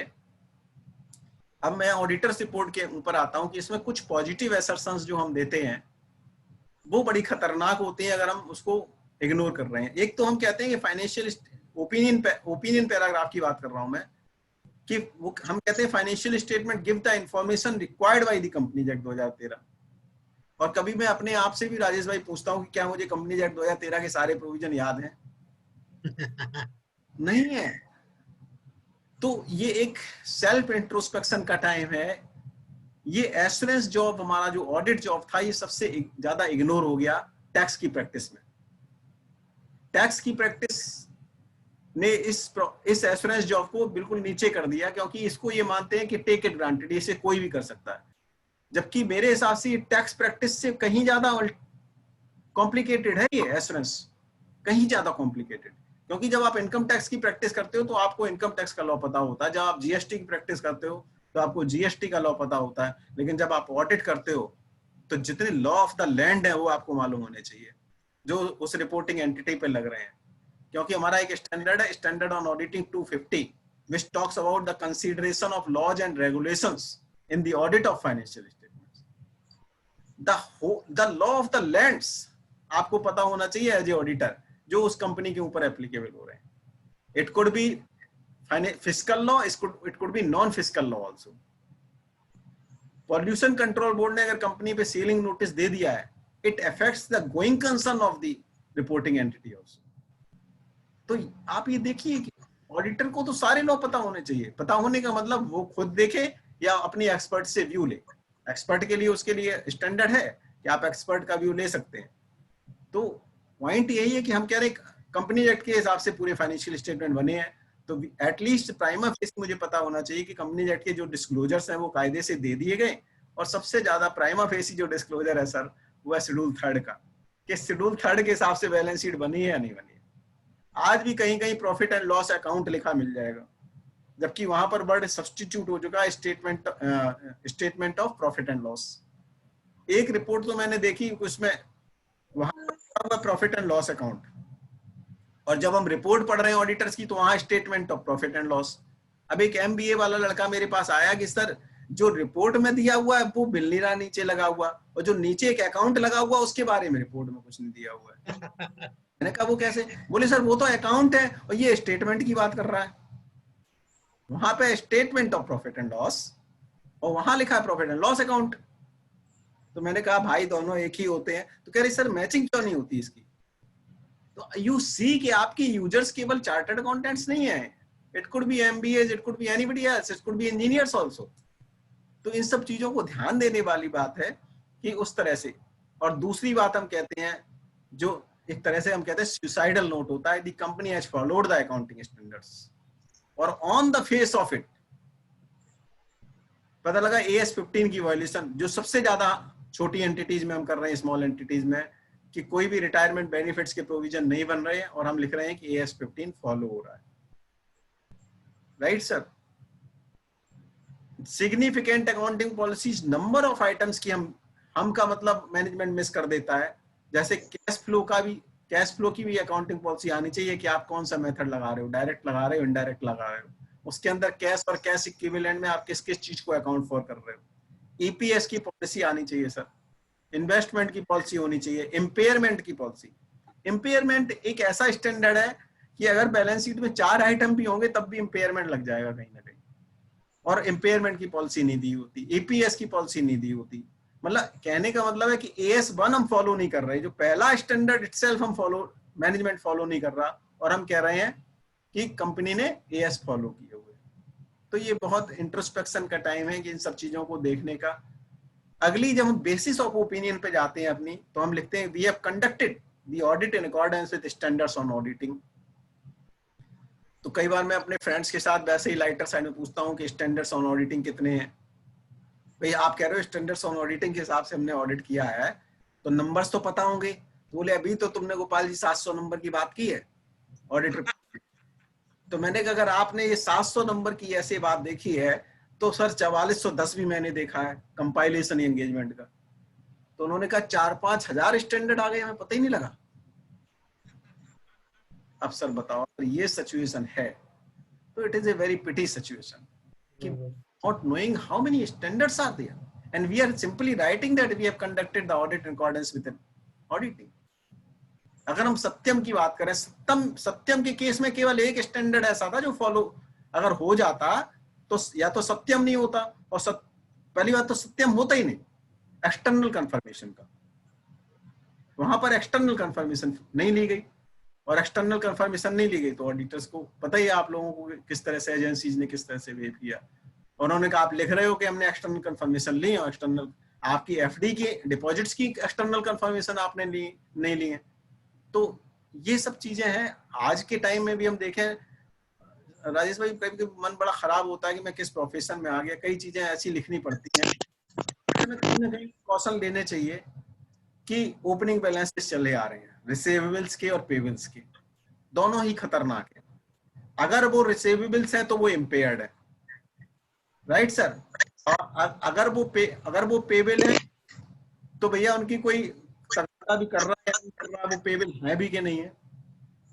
तो ये सब चीजें देखने वाली हैं, और एक्सटर्नल कंफर्मेशन से ये सब गवर्न होती हैं बेसिकली देखा जाए तो। अगर एक्सटर्नल कंफर्मेशन नहीं है तो एक बहुत बड़ा क्वेश्चन मार्क है कि कई बार, और हाँ मैं अपने शेयर करूँ, एफआरआरबी ने भी, क्वालिटी रिव्यू बोर्ड ने भी कहा, कई बार फाइनेंशियल स्टेटमेंट में लिखा होता है trade receivables, trade payables, loans and advances, पहले सन्डी डेटर्स क्रेडिटर्स हुआ करते थे, unsecured loans are subject to confirmation and reconciliation.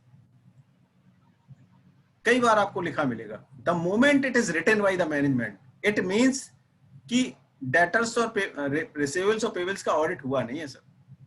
हमारे सारे, चाहे क्वालिटी रिव्यू बोर्ड हो, चाहे एफआरआरबी हो, चाहे पीयर रिव्यू बोर्ड, तीनों बोर्ड का ओपिनियन मैं बता रहा हूं आपके साथ, सभी ने एक ही आवाज में यही बात कही है कि अगर इस तरह की स्टेटमेंट फाइनेंशियल स्टेटमेंट के अंदर डिस्क्लोज्ड है, इसका मतलब इन आइटम्स का ऑडिट नहीं हुआ है, और अगर इनका ऑडिट नहीं हुआ इसका मतलब फिर रह क्या गया।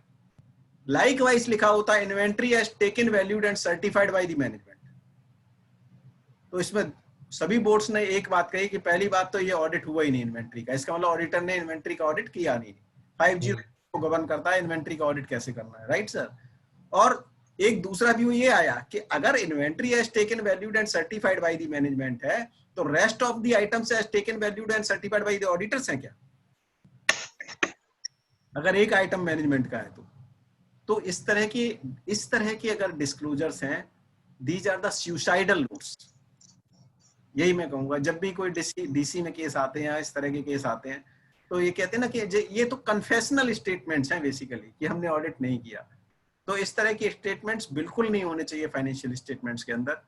इसका मतलब ये नहीं है कि हमने ऑडिट ना करें और फिर भी ना हो। मेरी रिक्वेस्ट यही है कि एक्सटर्नल कहाँ तो हमारे लिए एक रिस्ट्रिक्शंस है, हम लोग कहते हैं इंस्टीट्यूट हमें पब्लिसिटी की परमिशन नहीं देती। मैं कहता हूं सर ये एक्सटर्नल कंफर्मेशन से बढ़िया पब्लिसिटी की अपॉर्चुनिटी कोई और नहीं है आपके पास। जब आपका लेटर एज ए ऑडिटर, आपका नाम जब 200 लोगों में जाता है तो मार्केट में पता लगता है राजेश भाई यार इनके ऑडिटर तो एक्सटर्नल कंफर्मेशन मांगते हैं, इससे बढ़िया पब्लिसिटी क्या मिल सकती है सर।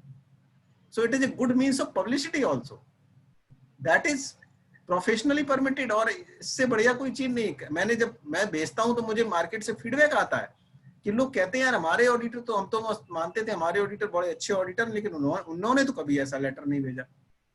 तो it brings the basically you can say a pride to the profession. So we should adhere all these standards to the extent possible. I am not saying 100% हम follow कर लेंगे। Audit evidences are sufficient and appropriate. एक हम और positive opinion देते हैं अपनी basis में कि जो हमें एविडेंस मिले हैं वो अप्रोप्रिएट है और सफिशिएंट है। तो लेटर स्टेज पे हम ये नहीं कह सकते कि हमें ऑडिट एविडेंस नहीं मिले और हमने ओपिनियन दे दी। और तीसरी एक बेसिस ऑफ ओपिनियन में हम और पॉजिटिव असर्शन देते हैं कि we have followed the code of ethics. तो कोड ऑफ एथिक्स के अंदर इवन एनओसी तक आता है कि अगर हमने कोई प्रीवियस ऑडिटर से एनओसी नहीं लिया है और रिपोर्ट में दे रहे हैं we have followed the code of ethics, तो ये एक डिपार्चर है कोड ऑफ एथिक्स के साथ या रिपोर्टिंग के साथ। इसके बाद रिस्पॉन्सिबिलिटी पैराग्राफ ऑडिटर की अगर आती है उसमें कुछ हम असर्शन देते हैं। मैनेजमेंट तो अपनी देता ही है, ऑडिटर्स क्या देता है, the financial statements are free from material misstatements whether due to fraud or error। तो इसमें दो वर्ड बहुत इंपॉर्टेंट है जो मैं आपके साथ डिस्कस करूंगा एट लेंथ, जो कि हमारी ऑडिट ओपिनियन को मॉडिफाई करेगा। मटेरियल मिस स्टेटमेंट, दो वर्ड है इंपॉर्टेंट, मटेरियल और मिस स्टेटमेंट। तो स्टैंडर्ड्स ऑन ऑडिटिंग पे मैंने ड्रॉप कर दिया था उस पॉइंट को कि total as of now 45 engagement standards are there. इनको कलेक्टिवली हम एंगेजमेंट एंड क्वालिटी स्टैंडर्ड्स कहते हैं। इसमें से 39 स्टैंडर्ड्स आर, इसमें 4 कैटेगरी हैं। 39 standards are related to standards on auditing, कि अगर हम रीजनेबल एश्योरेंस सोसाइटी को दे रहे हैं तो 39 स्टैंडर्ड्स हैं। ये सीरीज जो आप देखते हो 700 की, ये बेसिकली इंटरनेशनल सीरीज बनाई इन्होंने, कि अगर कोई भी फ्यूचर में अगले 10,000 साल में कोई भी स्टैंडर्ड आएगा तो 700 रिपोर्टिंग से रिलेटेड होगा तो 700 की सीरीज में फॉल करेगा। जैसे 700, 701, 705, 706, 710, 720 अभी इतने आ चुके हैं। रेस्ट अभी खाली है सीरीज पूरी 799 तक। 700 से 799 में जब भी कोई स्टैंडर्ड आएगा रिपोर्टिंग का, जो ऑडिट रिपोर्ट को डील करेगा, वो इसी सीरीज में फॉल करेगा। तो ISO 9000 का मतलब ये नहीं है कि 8999 ISO भी होते हैं, इसका मतलब वो सीरीज है। तो इसी तरह से स्टैंडर्ड्स ऑन ऑडिटिंग की सीरीज है, और तो 700 के सीरीज रिपोर्टिंग से रिलेटेड है। तो 39 स्टैंडर्ड्स हमारे इससे रिलेटेड, 2 स्टैंडर्ड्स रिव्यू से रिलेटेड है, 2400, 2410। 3 स्टैंडर्ड्स अदर एंगेजमेंट से रिलेटेड है, जिसको SAE बोलते हैं, और 2 स्टैंडर्ड्स हमारे SRS हैं, standards on related engage services. अगर हम कोई कंपाइलेशन कर रहे हैं फाइनेंशियल स्टेटमेंट्स की तो हम कर सकते हैं, no doubt about it, but अगर हम ऑडिटर हैं तो कंपाइलेशन नहीं कर सकते, हम बैलेंस शीट नहीं बना सकते। फाइनेंशियल स्टेटमेंट्स अगर हमने बना दी तो हमने अकाउंटेंसी का जॉब कर दिया, इसलिए accountancy job we can not do, but if we are not the auditor we can do the accountancy job. लेकिन अगर हम कंपाइलेशन करते हैं तो उसके लिए एक अलग से स्टैंडर्ड है 4410 कंपाइलेशन एंगेजमेंट। उस केस में आपको एक रिपोर्ट देनी है सर, और वो रिपोर्ट ऑडिटर की नहीं होगी, वो रिपोर्ट चार्टर्ड अकाउंटेंट की भी नहीं होगी, वो रिपोर्ट होगी अकाउंटेंट रिपोर्ट। हमें घबराना नहीं चाहिए, नीचे तो हम यही लिखेंगे CA Gopal ji Agarwal, CA Rajesh Agarwal, but ऊपर होगा हेड, हमारा कैप्शन होगा accountant, because we have worked in the capacity of an accountant merely. तो 4410 उसको डील करता है। तो अब कोर थीम पे अपने रिपोर्ट की आता हूं मैं, कि कई बार हमारे फ्रेंड्स के साथ ये कंफ्यूजन रहता है कि कब हमें रिपोर्ट को मॉडिफाई करना है। बेसिकली ये वर्ड है मॉडिफाई, पहले होता था क्वालिफाइड केवल, जब SAP चलता था, स्टैंडर्ड ऑडिटिंग प्रैक्टिसेस, फिर उसके बाद इसका नाम चेंज हुआ, AAS भी आया, auditing and assurance standards. Now these are standards on auditing, shortly इसको हम ऐसे कहते हैं। अगर हम देखें तो दो शब्दों पर ही दुनिया टिकी हुई है, वहां पर अकाउंटिंग स्टैंडर्ड है, यहाँ standards on auditing standards. AS management ने फॉलो करने हैं, और उसको रिवर्स कर दें तो ऑडिटर ने फॉलो करना है, AS एंड SA। तो स्टैंडर्ड्स ऑन ऑडिटिंग के हिसाब से ऑडिट करना है आपने। अब नॉर्मल कोर्स में क्लीन ओपिनियन हमारी आएगी, no doubt about it, but इस ओपिनियन में कब हमें मॉडिफिकेशन की जरूरत पड़ेगी। अगर क्लीन ओपिनियन है तो हमारा स्टैंडर्ड इसको डील करेगा 700, राइट सर। और अगर मॉडिफिकेशन की जरूरत पड़ती है तो फिर हम 700 पे नहीं, फिर हम 705 पर जाएंगे। और ये 2 स्टैंडर्ड हैं जो राजेश भाई, 700 और 705, इनको मैं पेरेंट्स स्टैंडर्ड मानता हूं। पेरेंट्स स्टैंडर्ड है रिपोर्टिंग के लिए, ऑडिट रिपोर्टिंग के लिए। तो as auditor we must know all the principles laid down in these 2 standards. जब पेरेंट्स का तो हर एक को पता ही होना चाहिए। तो ये 2 पेरेंट्स हमारे हैं एज ए ऑडिटर, 700 और 705। अगर क्लीन ओपिनियन है तो 700, अगर मॉडिफाई करनी है सर तो 705 पर लेके चलते हैं आपको। तो 2 वर्ड बहुत इंपॉर्टेंट है सर, एक है मिस स्टेटमेंट और एक है मटेरियल। पहला है मिस स्टेटमेंट। मिस स्टेटमेंट क्या है? Any information, omission of the information which is required by the framework, if it is not given or if it is given it has any difference, then it is a misstatement.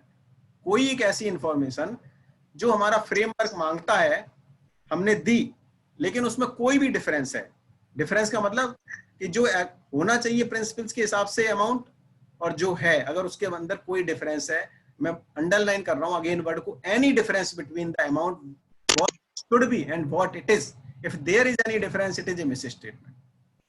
तो आप कहेंगे ऐसे तो बहुत सारी misstatement हो सकती हैं, बिल्कुल हो सकती हैं सर, लेकिन उसके बाद जब हम ये नोट करते हैं कि एक मिसस्टेटमेंट है या हो सकती है, तो दूसरा एक और टेस्ट लगाते हैं मैटेरियलिटी का, कि ये अगर ये मिस स्टेटमेंट भी है या हो सकती है, तो मैटेरियलिटी कितनी है। तो मैटेरियलिटी को हिंदुस्तान में परसेंटेज टर्म्स में इन्होंने नहीं परमिट किया अंडर सर्टेन रीजन्स, लेकिन इंटरनेशनली वो चीज है। लेकिन आज भी बिग फोर जो क्राइटेरिया लेते हैं वो परसेंटेज बेस पे ही लेते हैं अपनी ऑडिट डॉक्यूमेंटेशन में, और जो हम लोग भी लेते हैं ऑफ कोर्स उसमें परसेंटेज वाला क्राइटेरिया लगाते हैं। लेकिन मैटेरियलिटी को उन्होंने डिफाइन कैसे किया स्टैंडर्ड से,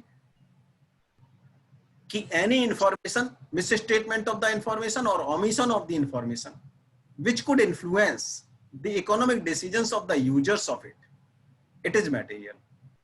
मीनिंग thereby कि अगर कोई आपने मिस स्टेटमेंट दी है, अगर आपने वो अमाउंट सही बताई होती और आपने गलत बताई हुई है, अगर उससे यूजर्स का, इकोनॉमिक यूजर्स का डिसीजन चेंज हो जाए फाइनेंशियल स्टेटमेंट्स के लिए, तो वो मटेरियल है। या ओमिशन इंफॉर्मेशन की है और उससे उसका डिसीजन चेंज हो जाए, डिसीजन का मतलब गोपाल जी का डिसीजन, राजेश जी के डिसीजन से मतलब नहीं है। A class of users who are aware of the accounting principles and financial principles, finance की पता है जिसको, वो यूजर्स हैं, उनका डिसीजन चेंज हो जाए तो वो मैटेरियल इंफॉर्मेशन है। तो मैटेरियलिटी ऑडिट डॉक्यूमेंटेशन पर्पज से कई बार हम टर्नओवर बेस पे भी अपने, जब हम ऑडिट करते हैं ऑफ कोर्स हम मैटेरियलिटी का क्राइटेरिया बनाते हैं। स्टैंडर्ड हमारा कहता है कि आप मैटेरियलिटी का क्राइटेरिया डॉक्यूमेंटेशन में अपनी बनाएंगे, तो you can take 1% of the turnover और 2% of the turnover, you can take on the basis of asset size also, it depends on the entity to entity. हर एंटिटी के लिए आपको एक प्रिंसिपल आप नहीं लगा सकते, कहीं आपको टर्नओवर का प्रिंसिपल मैटेरियलिटी के लिए लगाना पड़ेगा, कहीं हो सकता है आपको प्रॉफिटेबिलिटी का लगाना पड़े, और कहीं आपको एसेट्स का लगाना पड़े। तो नॉर्मली ये तीन तरह के प्रिंसिपल्स प्रैक्टिकली लगाए जाते हैं, या तो एसेट बेस्ड कंपनी का बड़ा है तो एसेट के बेस पर, टर्नओवर के हिसाब से, और प्रॉफिटेबिलिटी, और the combination of permutations of these. तो इसके हिसाब से हम देखते हैं क्या इंफॉर्मेशन मैटेरियली मिसस्टेटेड है। अगर मिसस्टेटमेंट है लेकिन वो मैटेरियल नहीं है, वो इमैटेरियल है। अब मैं आपको रिपोर्ट की तरफ लेकर चलता हूं कि वो इंफॉर्मेशन इमैटेरियल है, राइट सर। तो केवल आप उसको डॉक्यूमेंट करके मैनेजमेंट से डिस्कशन करके आप छोड़ देंगे, ओपिनियन में आपकी कहीं नहीं आएगी।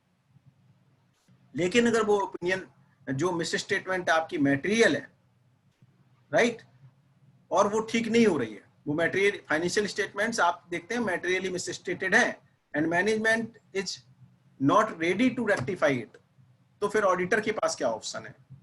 फाइनेंशियल स्टेटमेंट्स मैनेजमेंट का पार्ट है, ऑडिटर का पार्ट नहीं है। अगर वो ठीक नहीं कर रहे हैं तो फिर आप अपनी ओपिनियन से ही उसको एड्रेस कर सकते हैं, राइट सर। तो मैटेरियल मिस स्टेटमेंट है तो ऑडिटर को कॉल लेनी पड़ेगी और उसको अपनी ओपिनियन को मॉडिफाई करना पड़ेगा। रिपोर्ट कभी मॉडिफाई नहीं होती, ओपिनियन मॉडिफाई होती है। तो अब आप ये देखेंगे उसका अब अगेन एक प्रिंसिपल लगाएंगे।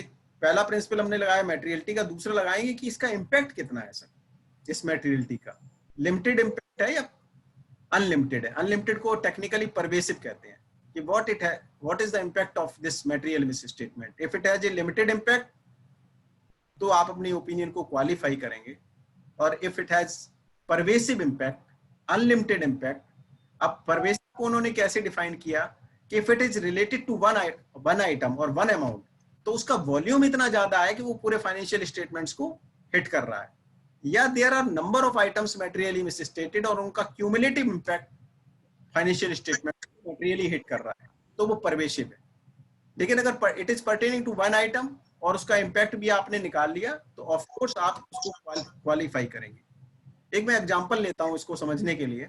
मान लो हमारे पास 100 करोड़ की इन्वेंट्री है और उसको मैनेजमेंट वैल्यू किया हुआ है, 100 करोड़ की इन्वेंट्री को कॉस्ट पे वैल्यू किया हुआ है, और अगर मैनेजमेंट उसको लोअर ऑफ कॉस्ट और एनआरबी लेके चलता जो कि S2 कहता है, तो उसमें 20 लाख का या 50 लाख का वेरिएशन आता, 50 लाख का वेरिएशन है। हमने डिटरमिन भी कर लिया कि 50 लाख का वेरिएशन है। कंपनी का साइज मान लो for the sake of discussion 500 crore का एसेट साइज है, उसमें 100 करोड़ की इन्वेंट्री है और 50 लाख की ये डेविएशन आ रही है।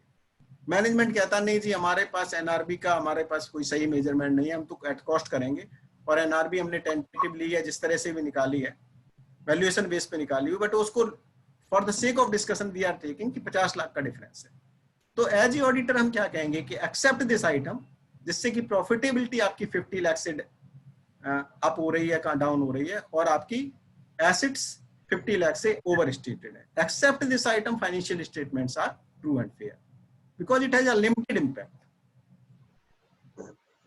लेकिन अगर इसका इम्पैक्ट लिमिटेड नहीं है, मान लो ये 100 करोड़ की इन्वेंट्री है और उसमें 20 करोड़ की डेविएशंस आ रही हैं इम्पेयर करने के बाद, अब मैनेजमेंट कहता नहीं साहब हम इम्पेयर नहीं करेंगे, we are expected to get it realised sooner और लेटर और दिस थिंग दैट थिंग, और आप कहते हैं नहीं हम लिखें कि एक्सेप्ट 20 करोड़, तो टू माई माइंड ये फिर 20 करोड़ से एक्सेप्ट दिस लिख के काम नहीं चलेगा। फिर उस केस में यही होगा फाइनेंशियल, क्योंकि 20 करोड़ का इम्पैक्ट एक परवेसिव इम्पैक्ट है और उसमें हम लिखेंगे कि उस केस में एडवर्स ओपिनियन ही आएगी। मतलब क्वालिफाइड ओपिनियन तब आएगी जब लिमिटेड इम्पैक्ट है, और अगर परवेसिव इम्पैक्ट है तो आपकी ओपिनियन एडवर्स होगी, that the financial statement do not represent the true and fair view. मैं बैंक ब्रांच ऑडिट का एक एग्जांपल लेता हूं। 3% का एनपीए जब आप ऑडिट शुरू करते हैं और वो 20 अकाउंट आपको मिलते हैं जिससे कि वो 3% से बढ़ के 4.5% या 5% का हो जाता है। पहली सिचुएशन सर ये है कि वो 2% आपने जो ना एडिशनल एनपीए निकाला उसका एमओसी बना दिया गया। मैं ये क्वेश्चन पार कर रहा हूं अपने फ्रेंड्स के लिए, उसकी एमओसी बन गई, आप अपनी ओपिनियन के साथ क्या करेंगे? एक सेकंड सिचुएशन है उसने एमओसी पास नहीं की, 1% 1.5% का आपने एडिशनल एनपीए निकाला और उसकी एनओसी, मान लो 50 करोड़ की ब्रांच है और आपने 50 लाख का एक एनपीए निकाला है अकाउंट, और उसकी एनओसी पास, एक तो है सिचुएशन एमओसी पास हो गई, एक है एमओसी पास नहीं हुई। तो अगर एमओसी पास हो गई तो क्या ओपिनियन क्वालिफाई होगी? राजेश जी कोई थोड़ा बहुत जवाब भी मिले तो लगे कि मैं भी बैठा हूँ ऑफिस में। बिग नो, क्योंकि वो MOC is part parcel of the financial statement. Banking framework के अंदर होता है बस इतना है कि 31 मार्च को चूंकि बैलेंस शीट पुशअप हो जाती है तो जो भी आप चेंजेस सजेस्ट करते हैं that is taken care by the regional office और द सेंट्रल ऑफिस। तो आपकी वो 50 लाख की एमओसी मतलब वो आपकी एंट्री पड़ गई आपकी बुक्स में, तो जो आपकी financial statement true and fair है, क्योंकि MOC is part and parcel of the financial statement, balance sheet का ही पार्ट है सर। वो आपकी ऑडिट रिपोर्ट में भी लिखा होता है कि ये इतने की एमओसी बनी हुई है। कई बार मेरे फ्रेंड कहते हैं 50 लाख से क्वालिफाई नहीं होगी, लेकिन अगर वो एमओसी नहीं बनी 50 लाख की सर, तो आप लिखेंगे कि एक्सेप्ट दिस आइटम, ये एक अकाउंट है जो कि एनपीए है हमारी ओपिनियन से, और अगर ये क्लासिफाई ढंग से होता तो प्रॉफिटेबिलिटी ब्रांच की इतनी कम इफेक्ट होती और इसकी एसेट्स इतनी इफेक्ट होती और सारे रेलेवेंट जो भी रिपोर्टिंग है वो सारी इससे इम्पैक्ट हो रही है। तो इसका इम्पैक्ट कैसा है? लिमिटेड इम्पैक्ट है, और आपने अपनी ओपिनियन को क्या किया सर? क्वालिफाई कर दिया।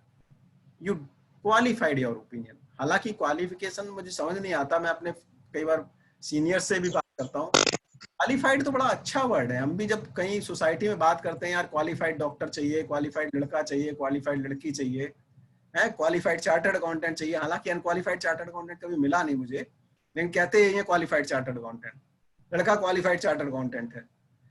तो ओपिनियन क्वालिफाइड हो जाती तो क्या दिक्कत है? इसका मतलब है कि कोई अच्छी चीज है भाई। क्वालिफाइड डॉक्टर है, क्वालिफाइड गर्ल, क्वालिफाइड ग्रूम है, qualified investor, qualified investor institutions, तो क्वालिफाइड ओपिनियन में क्या दिक्कत है? इसका मतलब कुछ अच्छी है, क्लीन से तो अच्छी है। तो कहते वही है ना कि English is a funny language, कहीं क्वालिफाइड पॉजिटिव टर्म्स में है, कहीं नेगेटिव है। कुछ टेस्ट पॉजिटिव आए तो अच्छे होते हैं, कुछ नेगेटिव आए तो अच्छे होते हैं। तो मैं सॉरी, कोई भी सॉरी बोलता है तो सामने वाला उसको हैप्पी फील होता है उसको कि चलो सामने वाले ने मुझसे सॉरी बोला। लेकिन अगर एक डॉक्टर आपको सॉरी बाहर आके बोलता है तो वी ऑल नो कि how we experience of this word. वही है सर, ठीक है क्वालिफाइड है, लेकिन ये बात तो पक्की है कि क्वालिफाइड ओपिनियन वही देगा जो क्वालिफाइड होगा, ये तो मानना पड़ेगा आपको, क्योंकि ओपिनियन देने के लिए वर्किंग तो होनी चाहिए।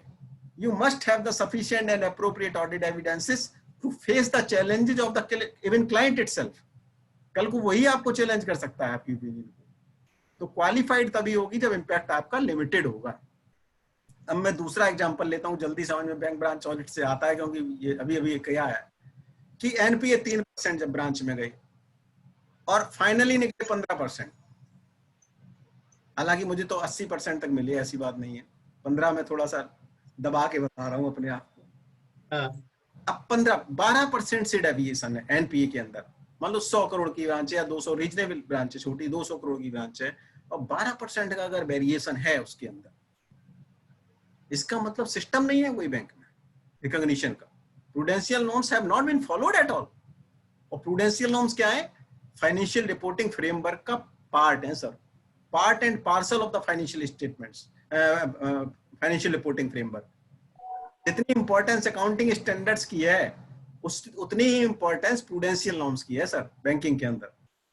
तो उस केस में अगर हम कहें कि केवल इतना ही फर्क है 12% का, बाकी सब ठीक है, क्या भी कैन बी से सो? Big no sir. उसके यही कहना पड़ेगा कि financial statement do not represent the true and fair view. इसको मैं एक और मेडिकल एग्जांपल से समझाता हूँ राजेश भाई, जल्दी और बढ़िया लगता है। जी सर, जी सर। उसको कोलेट करते हैं तो उन्हें समझ में आती है कि a person met with an accident. अब उसके एक हाथ में फ्रैक्चर हो जाता है, अब उसे कहीं देनी है रिपोर्ट अपनी मेडिकल फिटनेस की, तो वो डॉक्टर के पास जाता है, ऑफ कोर्स क्वालिफाइड डॉक्टर के पास जाता है, कहता है कि इसकी एक ओपिनियन बनानी है। तो कहेगा भाई इसकी ओपिनियन क्वालिफाइड बनेगी, क्योंकि इसके कुछ ना कुछ तो प्रॉब्लम है इसके साथ, क्लीन तो नहीं बनेगी। तो वो लिखेगा except the fracture and such bone which is to likely to be recovered within 15 to 45 days, the person is healthy. भाई एक ये पर्टिकुलर एक डेफिशिएंसी अभी जो राइट नाउ है उसको छोड़ के पर्सन ठीक है। या मान लो किसी की पर्टिकुलर एक फिंगर नहीं है किसी वजह से, उसकी फिटनेस रिपोर्ट देनी, तो कहेगा भाई एक फिंगर इसकी ये वाली फिंगर नहीं है, या फिंगर का पर्टिकुलर वो नहीं है, बाकी सब ठीक है। एक दूसरा इंसिडेंस लेते हैं इसी में कि एक बंदे का एक्सीडेंट होता है। अब इस एक्सीडेंट में उसका हार्ट वॉल डैमेज हो जाता है, ब्रेन हेमरेज का केस बन जाता है, राइट सर। और उसकी गोइंग कंसर्न पे ट्रबल आ जाता है, राइट। अब उसका डॉक्टर लिखता है कि except the case of brain haemorrhage and the heart, the person is healthy. Sir practically it is happening in the society in audit report.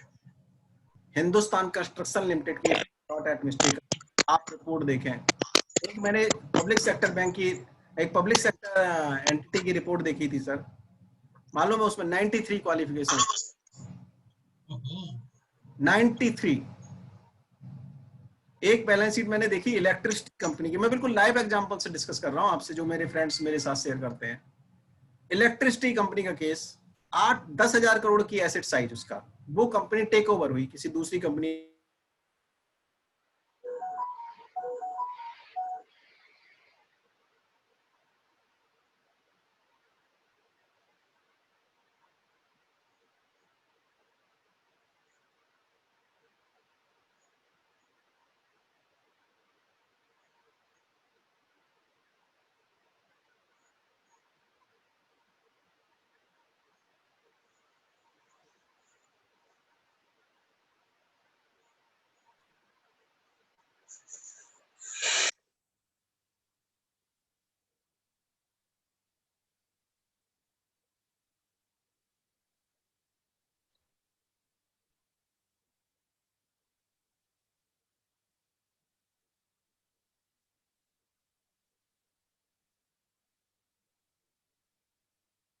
कोई टेक्निकल वो नेटवर्किंग की प्रॉब्लम है, आ रहे होंगे वापस।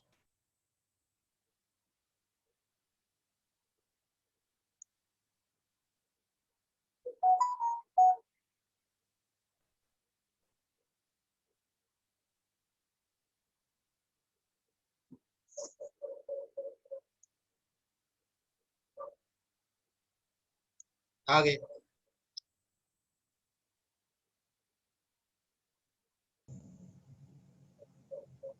Am I audible?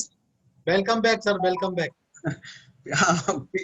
वो इतना सीरियस केस लिया कि पीसी रीस्टार्ट हो गया।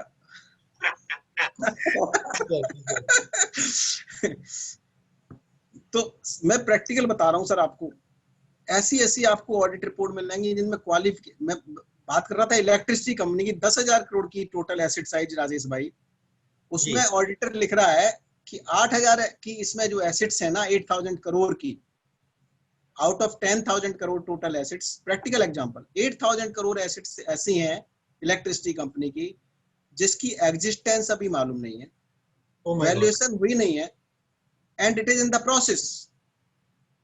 एंड ये रिपोर्ट पिछले 8 साल से आ रही, 7 साल से, कि the identification, existence and the valuation of the assets of rupees 7,856 crore is under process, except this financial statements are true and fair. So just I want to highlight the seriousness, friends. How can you say like this? जब आपके financial statements पूरी तरह से hit हैं तो फिर आपको केवल और केवल एडवर्स हो।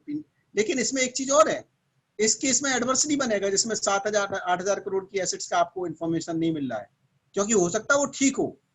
तो उस केस में जब हमें इन्फॉर्मेशन नहीं मिल, क्वालिफाइड के लिए जरूरी है कि you have got the sufficient and appropriate audit evidences and you found that the financial statements are materially misstated and it has the limited impact, और उस इंपैक्ट को आपने एसर्टेन कर लिया और अपनी ओपिनियन को क्वालिफाई कर दिया, राइट सर?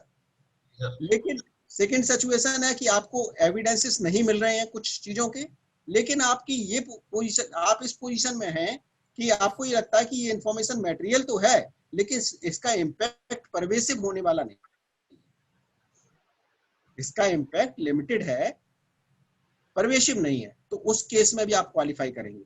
मतलब क्वालिफिकेशन के लिए दो जो चीजें जरूरी हैं, या तो आपको एविडेंस मिल गए हैं और आपने क्वांटिफाई कर दिया उसको, या आपको एविडेंसेस नहीं मिल पा रहे हैं लेकिन इतने एविडेंसेस मिल गए हैं कि you are in a position to form the opinion that it has the limited impact, right sir?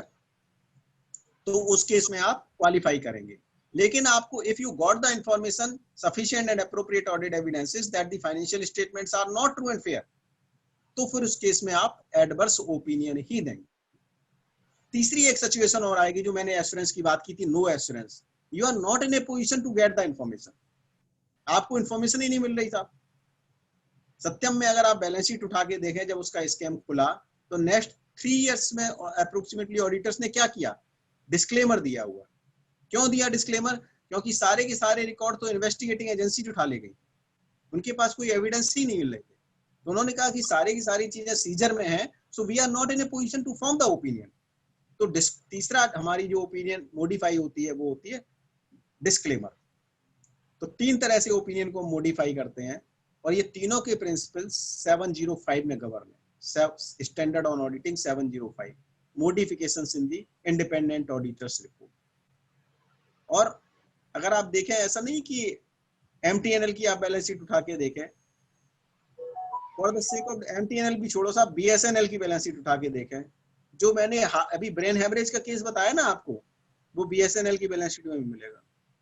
इतनी ज्यादा उसके अंदर क्वालिफिकेशंस हैं और उसके बाद भी ओपिनियन क्वालिफाइड है, जबकि उस सिचुएशन में इस ओपिनियन मेरे हिसाब से एडवर्स होनी चाहिए थी। बीएसएनएल की बैलेंस शीट पब्लिक डॉक्यूमेंट है, आप डाउनलोड करके देख सकते हैं। एमटीएनएल की बैलेंस शीट पब्लिक डॉक्यूमेंट है, वी कैन डाउनलोड। और नंबर ऑफ एक Hindustan construction, if I am not wrong, उसकी बैलेंस शीट भी इसी तरह से क्वालिफाइड है।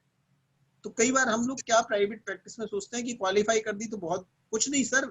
अगर आप लिस्टेड कंपनीज में देखें तो कम से कम 5% रिपोर्ट्स क्वालिफाई होती है सर, मिनिमम। तो ठीक है, उसको regulators are looking at it, लेकिन कम से कम ऑडिटर्स को अपनी स्किन तो सेव करनी ही चाहिए। एक और मैं बात करता हूँ, जो टाइम अब खत्म होने वाला, क्वेश्चन आंसर में भी थोड़ा टाइम लगेगा। वो बहुत इंपॉर्टेंट चीज है 706, matter paragraph and other matter paragraph. क्योंकि ये हमारे टाइटल में भी, अगर इस पे नहीं बोले ना तो राजेश जी दोबारा बुलाएंगे नहीं। नहीं sir on the lighter side. तो मैटर पैराग्राफ क्या है? ये 706 फ्रेंड्स ना, स्टैंडर्ड जो है, ये ऑडिटर के लिए संजीवनी है, मैं ये बता सकता हूँ। It is Sanjeevani for the auditors, जिसको हम इग्नोर कर देते हैं बिल्कुल। इसमें 2 तरह के पैराग्राफ हैं, एक है मैटर पैराग्राफ और दूसरा है अदर मैटर पैराग्राफ। एक पैराग्राफ मैटर पैराग्राफ क्या है, वो रिलेटेड है रिपोर्टिंग एंटिटी से, फाइनेंशियल स्टेटमेंट से डायरेक्टली रिलेटेड है, और दूसरा अदर मैटर पैराग्राफ ऑडिटर से रिलेटेड है। एक ऑडिटी से रिलेटेड है और एक ऑडिटर से रिलेटेड है। ऑडिटी से रिलेटेड कैसे है? मैटर पैराग्राफ को उस तरह से डिफाइन किया गया है स्टैंडर्ड में, एनी इंफॉर्मेशन, आप लोग मेरे साथ रहना, any information which is fundamental to the to the understanding of the financial statement as a whole, properly accounted for, duly disclosed in financial statements. But auditor want to convey that every user must read this note. एक ऐसी information जो fundamental है पूरे financial statement के लिए, किसी एक element के लिए नहीं, बैलेंस शीट के लिए नहीं, केवल P&L के लिए नहीं, सारी की सारी financial statement as a whole के लिए फंडामेंटल है, ड्यूली अकाउंटेड फॉर है. आपको कोई तकलीफ नहीं है उसमें, तकलीफ कोई नहीं है आपको, स्टैंडर्ड के हिसाब से अकाउंट फॉर है, लेकिन आप चाहते हैं कि हर यूजर इसको पढ़े जरूर एक बार. तो आप क्या करेंगे, उसको ऑडिटर्स रिपोर्ट में लेके आएंगे through emphasis of matter paragraph. Emphasis of matter paragraph, इसको हम यूएम भी कहते हैं, एमपी पैराग्राफ भी कहते हैं, मैटर पैराग्राफ. अगर हम पंजाब नेशनल बैंक की 2018 की बैलेंस शीट पढ़ें तो उसमें ऑडिटर ने इस पैराग्राफ को यूज किया है. क्या था, सबको मालूम है, 14,756 करोड़ का फ्रॉड हुआ, प्रॉपरली अकाउंटेड फॉर है. आरबीआई की डायरेक्शन के हिसाब से प्रोविजनिंग है over the 4 quarters in the balance sheet. 4 quarter में उन्होंने 100% की प्रोविजनिंग की हुई है इस फ्रॉड के अगेंस्ट में, राइट. लेकिन ऑडिटर क्या चाहता कि यार इस पैराग्राफ को हर कोई पढ़े कि इतना बड़ा फ्रॉड हुआ है. तो उसने क्या कहा, we want to draw the kind attention of the stake holder towards note number this and this in respect of the James and jewellery fraud happened in the bank amounting to ₹14,756 crore. केवल additional facts कुछ नहीं बताया, केवल उस note को refer किया और बाद में लिखा our opinion is not qualified in this regard. Opinion qualified क्यों नहीं है, क्योंकि मटेरियल स्टेटमेंट कोई है नहीं, financial statement true and fair है. मटेरियल स्टेटमेंट कब होगी, जब कोई डिफरेंस होगा अमाउंट का या ओमिशन होगी किसी इंफॉर्मेशन की, वो दोनों केस तो है नहीं. तो ये मैटर पैराग्राफ होते हैं. जब आप कोई भी बात कहना चाहते हैं तो जो प्रॉपरली अकाउंटेड फॉर है, कोई बहुत बड़ा लिटिगेशन, मान लो वोडाफोन का 14,000 करोड़ का केस चल रहा है, टैक्स लिटिगेशन. अब वो चाहता है ऑडिटर कि हर कोई इस नोट को पढ़े कि इतना बड़ा लिटिगेशन पेंडिंग है, हालांकि प्रॉपर प्रोविजनिंग है, सब कुछ है, तो उसमें मैटर पैराग्राफ में उसको लेके आएगा. Am I able to convey के मैटर पैराग्राफ क्या होता है सर? अब देखो अदर मैटर पैराग्राफ क्या होता है, बिल्कुल इसके opposite. Any information which is relevant, अब वहां था फंडामेंटल वर्ड, यहाँ पे क्या है, relevant, which is relevant to the understanding of the financial statement, nowhere reported in financial statement. वहां था फंडामेंटल है, यहाँ है रेलिवेंट है. वहां था कि फाइनेंशियल स्टेटमेंट्स में प्रॉपर्ली अकाउंटेड फॉर है, डिस्क्लोज्ड है. यहाँ है कि फाइनेंशियल स्टेटमेंट कहीं भी डिस्क्लोज नहीं है. तो ऑडिटर उसको कहाँ लेके आएगा, अदर मैटर पैराग्राफ. और इसमें लिमिट है, इसमें लिमिट है. मैटर पैराग्राफ में कहीं उन्होंने लिमिट नहीं डाली, अदर मैटर पैराग्राफ में उन्होंने लिमिट डाली कि ये 3 मैटर्स को कवर कर सकता है. वो कौन कौन से हैं?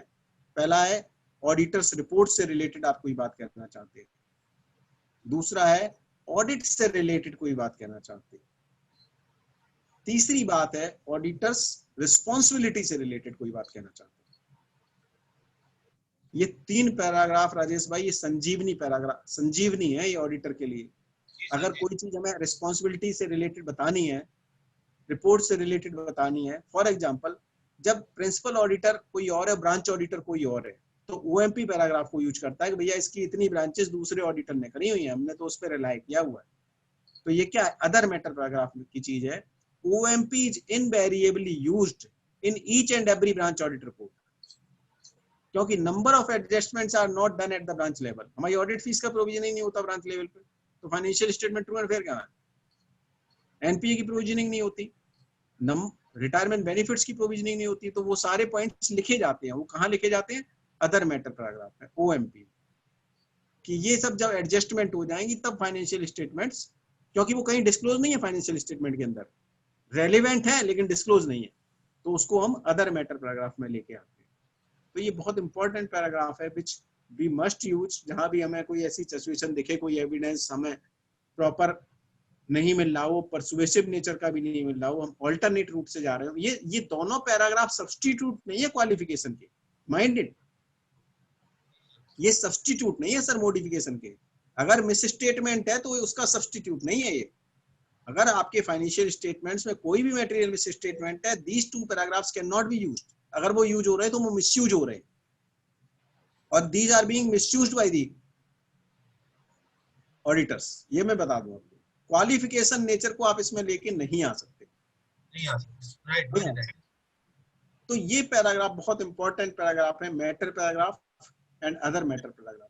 मैं तो ओएमपी में यहाँ तक भी लिखता हूँ कि ये जो हमारी ब्रांच ऑडिट रिपोर्ट है, अगर मैं as a branch auditor, it is only meant for the central auditors, it is not a public document.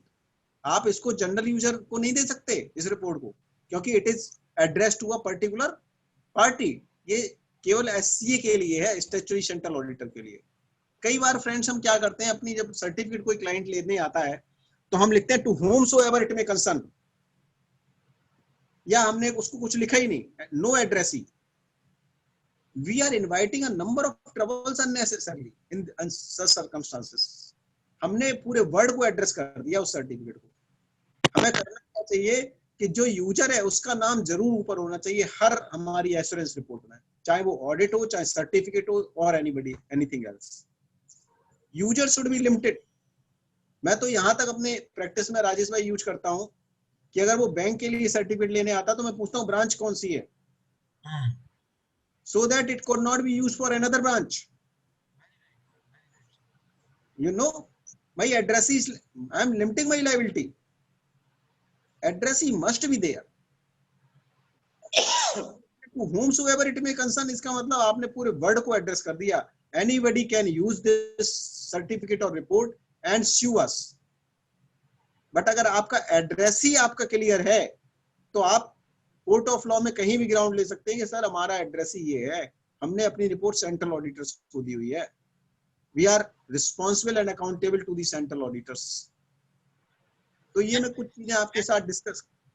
Sir मैं आजकल सर्टिफिकेट्स देख रहा हूँ हाँ जी जो सर, सर्टिफिकेट इशू कर रहे हैं, वो हाँ हाँ, डिस्क्लेमर एक नीचे लाइन डाल रहे हैं कि this certificate is issued without any liability to the issuer, to the issuer. ये तो नहीं कर सकते, क्योंकि उसका रीजन ये है कि फिर एश्योरेंस क्या दिया आपने। Without any liability to the issuer नहीं कर सकते। मैं कई Issuer सर्टिफिकेट without- में देख रहा हूँ सर। नहीं, इशूअर का मतलब, कंट्राडिक्शन हो गई नहीं, इशूअर का मतलब रिपोर्टिंग एंटिटी की बात कर रहे हैं जी जी जी सर, जी सर, चार्टर्ड अकाउंटेंट की बात कर रहा हूँ मैं कि मेरी कोई रिस्पॉन्स, हाँ, मेरी कोई रेस्पॉन्सिबिलिटी नहीं है। तो फिर एश्योरेंस क्या दिया आपने? एश्योरेंस तो कुछ भी नहीं हुई इस तरह से। क्या मतलब हुई? कई काफी सर्टिफिकेट्स में लिखा हुआ आ रहा है, I am going to see number of certificates. तो एक आध मुझे भेजना सर, उसकी देखेंगे, मैं भी अपने इसी आप को तरह। अपडेट करूंगा कोई अगर ऐसी चीज होगी। देखो ये तो लाइफ में लर्निंग हाँ। प्रोसेस है कि कहीं कोई अगर लॉ परमिट कर रहा है इस चीज को, हाँ, under which circumstances it is doing like that. एक और लास्ट में डिस्कस कर लेता हूं सर, क्वेश्चन आंसर लेने से पहले। जी जो नया स्टैंडर्ड आया 701 की ऑडिट मैटर काम, जी। क्योंकि इसके अंदर बड़ा थिन डिफरेंस है कि क्या चीज काम है और क्या चीज काम नहीं है। Key audit matters are basically those matters which require the significant auditor's attention during the audit. कोई एक ऐसा मैटर जो पूरे ऑडिट में आपको एक और तंग करता रहता है, लेकिन फाइनली आप कन्विंस हो जाते हैं मैनेजमेंट के साथ और आप अपनी ओपिनियन फॉर्म कर देते हैं। या कुछ ऐसी जगह है जहां हम एक्सपर्ट पे रिलाई करते हैं, थर्ड पार्टी पे एक्सपर्ट्स पे रिलाई करते हैं, कुछ इन्फॉर्मेशन लेते हैं, तो उसको हम की ऑडिट मैटर में लेके आते हैं। जैसे फॉर एग्जांपल अगर मैं बैंकों की बात करूं तो सीबीएस एनवायरनमेंट में बैंक काम करते हैं, we all know. Invariably in all the 18 public sector bank, या आपकी बार 12 है तो 12, लास्ट ईयर 18 थे तो 18, और सभी प्राइवेट सेक्टर बैंक की अगर आप ऑडिटर्स रिपोर्ट देखोगे तो की ऑडिट मैटर्स में आपको 3 या 4 पैराग्राफ सभी में कॉमन मिलेंगे। सबसे बड़ा मिलेगा सीबीएस। वहां ऑडिटर लिखता है कि बैंक का डाटा वॉल्यूमिनस है, डेली की transactions, lakhs of transactions are there, volume इतना ज्यादा है और सीबीएस एनवायरनमेंट में काम कर रहा है। And we have tested the system, हमने सिस्टम को टेस्ट किया है, रीजनेबल चेक्स अपने अप्लाई किए हैं, still there could be material misstatement which could not be revealed to on account despite being thorough audit procedures applied. कुछ हो सकती हैं, रह सकती हैं, तो उसको वो बता रहा है कि ये इस तरह की चीजें हैं, तो उसको की ऑडिट मैटर में लेके आ रही है। तो की ऑडिट मैटर्स में केवल वही चीजें हैं which required the significant auditors attention and auditors have duly addressed it. अगर वो एड्रेस नहीं कर पाया तो उसको की ऑडिट मैटर में नहीं ला सकता। एक उसमें देना होता है कि आपने आपके लिए जो प्रॉब्लम रही उसको आपने एड्रेस कैसे किया, तो वो बताता है कि हमने इसको ऐसे एड्रेस किया। तो इस तरह की चीजें आपकी इम्पेयरमेंट वगैरह के कोई इशू है तो वो भी की ऑडिट मैटर से डील होते हैं। तो ये कुछ पैराग्राफ्स हैं जो ऑडिटर्स रिपोर्ट में एडिशनली आते हैं। उसमें मैटर पैराग्राफ है, अदर मैटर पैराग्राफ है। की ऑडिट मैटर लिस्टेड कंपनीज के लिए मैंडेटरी है। ये पहला स्टैंडर्ड ऑन ऑडिटिंग ऐसा आया हिंदुस्तान में जिसने भेदभाव कर दिया। भेदभाव क्या कर दिया? लिस्टेड और अनलिस्टेड के बीच में। अदरवाइज अकाउंटिंग स्टैंडर्ड ने तो भेदभाव पहले से कर रखा था इंड एएस और एएस के थ्रू और otherwise also, but standards on auditing में पहला स्टैंडर्ड आया जिसने डिफरेंशिएट किया लार्जर एंटिटीज को और स्मॉलर को, और उसने कहा कि ये लिस्टेड कंपनीज के लिए मैंडेटरी है। तो इसका मतलब ये अनलिस्टेड के लिए वॉलंटरी है। आप इसको यूज कर सकते हैं, नोबडी इज डिनाइंग, बट अगर आप नहीं चाहें तो नहीं भी यूज कर सकते। मैंडेटरी का मतलब ये है कि अगर आपके पास कोई की ऑडिट मैटर रिपोर्ट करने के लिए नहीं है तो आप सर लिखेंगे कि वी हैव नो की ऑडिट मैटर्स टू रिपोर्ट, लिखना पड़ेगा आपको रिपोर्ट के अंदर। तो ये 701 it is mandatory for listed entities only.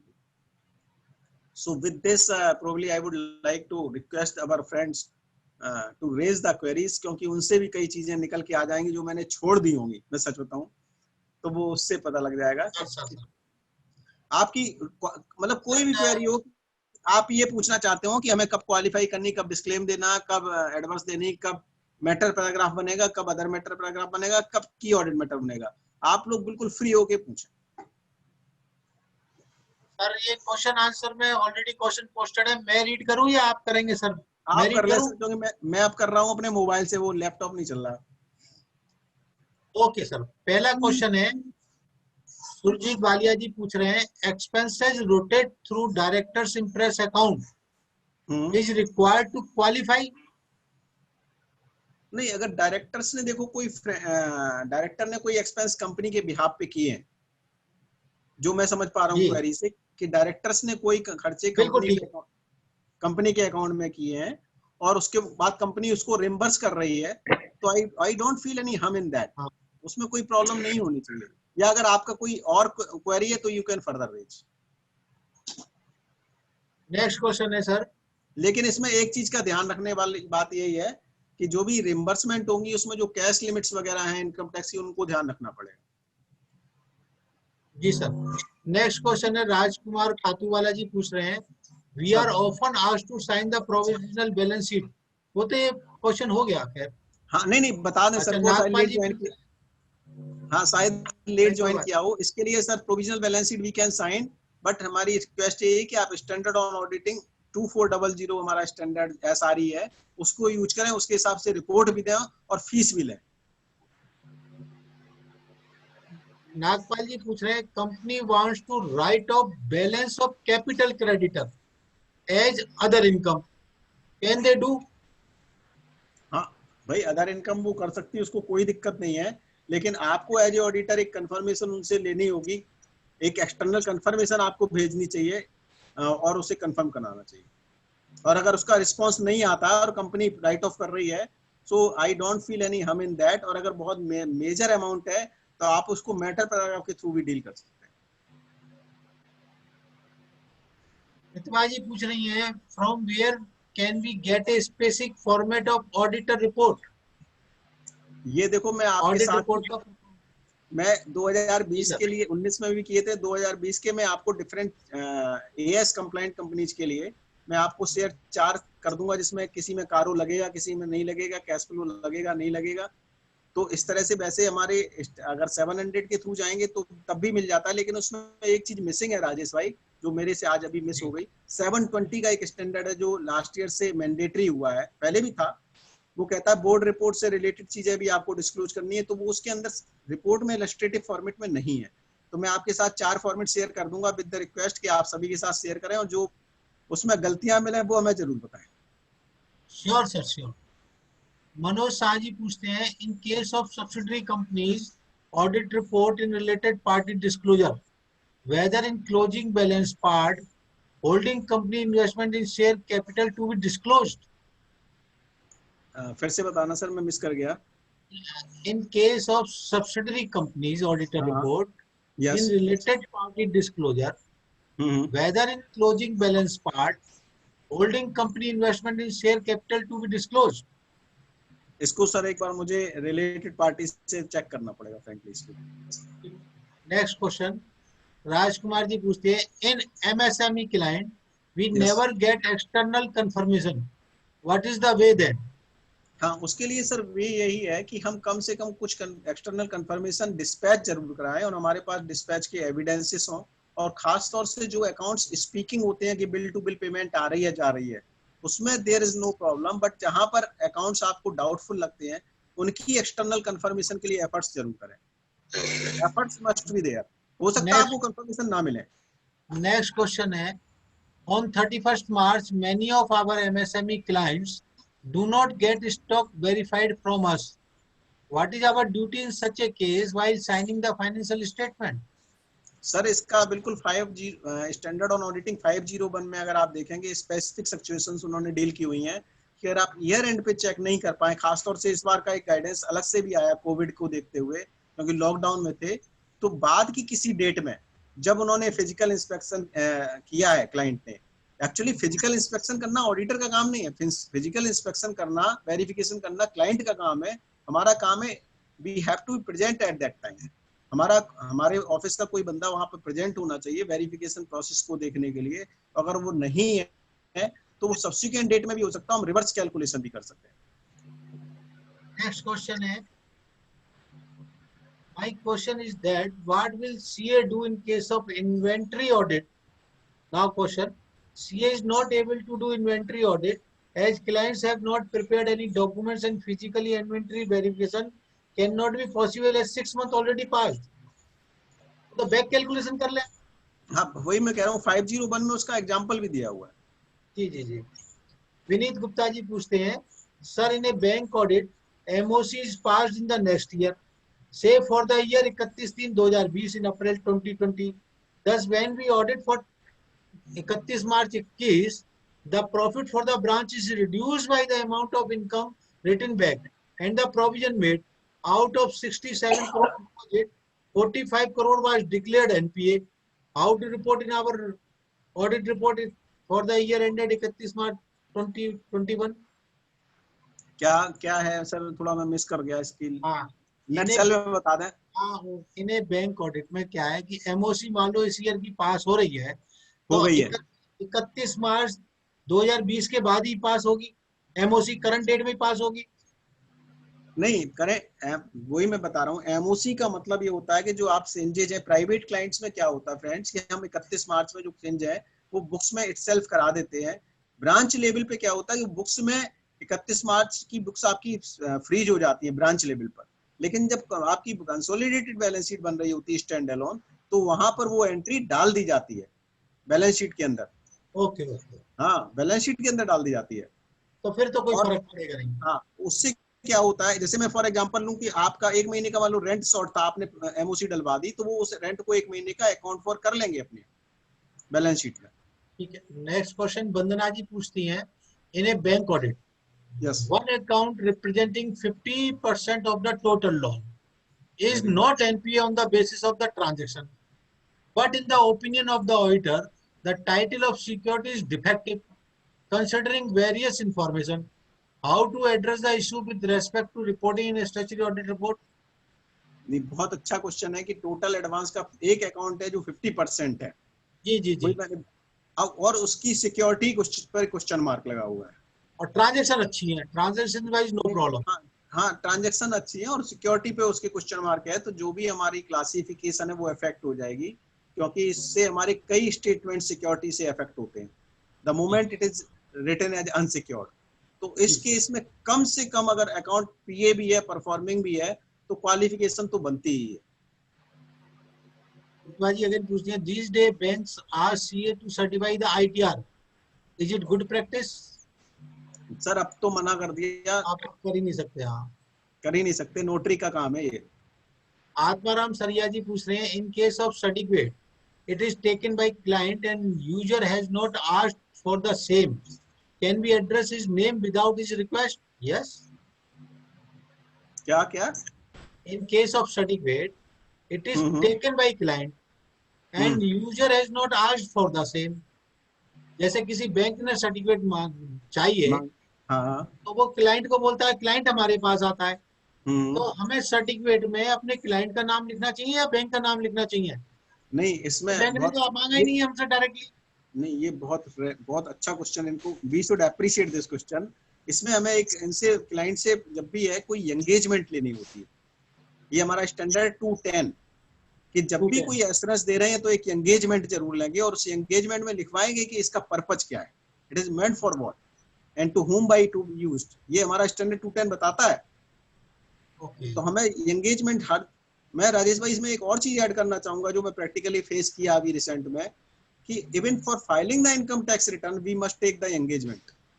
क्योंकि कई बार क्या होता है, कंसीलमेंट उसने की होती है और वो कहता है एबिटमेंट का केस चलेगा जी आपके अगेंस्ट भी, तो रिटर्न रिप्रेजेंटेशन बहुत काम, उस समय return representation as well as engagement standard बहुत काम आता है। योगी राज जी पूछते हैं, how to apply materiality to accounts balance and classes of transaction, whether we need to calculate different materiality for different account balance and class of transaction? हाँ, बिल्कुल relevant question है sir का मैटेरियलिटी के लिए। मैटेरियलिटी के लिए देखो, आप आइटम टू आइटम मैटेरियलिटी आपकी डिफरेंट हो सकती है, रेवेन्यू आइटम के लिए अलग हो सकती है, कैपिटल आइटम के लिए अलग हो सकती है, और इवन इंटर हेड के लिए मतलब हेड वाइज भी आपकी मैटेरियलिटी हो सकती है। बट आपको जब आप समराइज करेंगे तो आपको देखना पड़ेगा कि इन टोटल आपकी जो इम्पैक्ट है फाइनेंशियल स्टेटमेंट्स पे वो क्या है। आप ड्यूरिंग द ऑडिट प्रोसेस मैटेरियलिटी अलग अलग ले सकते हैं। जब हम ऑडिट कर रहे हैं ना सर, जैसे राजेश भाई हम रेवेन्यू का ऑडिट कर रहे हैं तो रेवेन्यू में मैटेरियलिटी का अपना अलग क्राइटेरिया लगा सकते हैं। जब हम कैपिटलाइजेशन देख रहे हैं तो हम मैटेरियलिटी का अलग क्राइटेरिया लगा सकते हैं ऑडिट पर्पज के लिए। अजय सचदेवा जी पूछते हैं, in the case of non audit assessee, can we sign the balance sheet as compiled from books of account?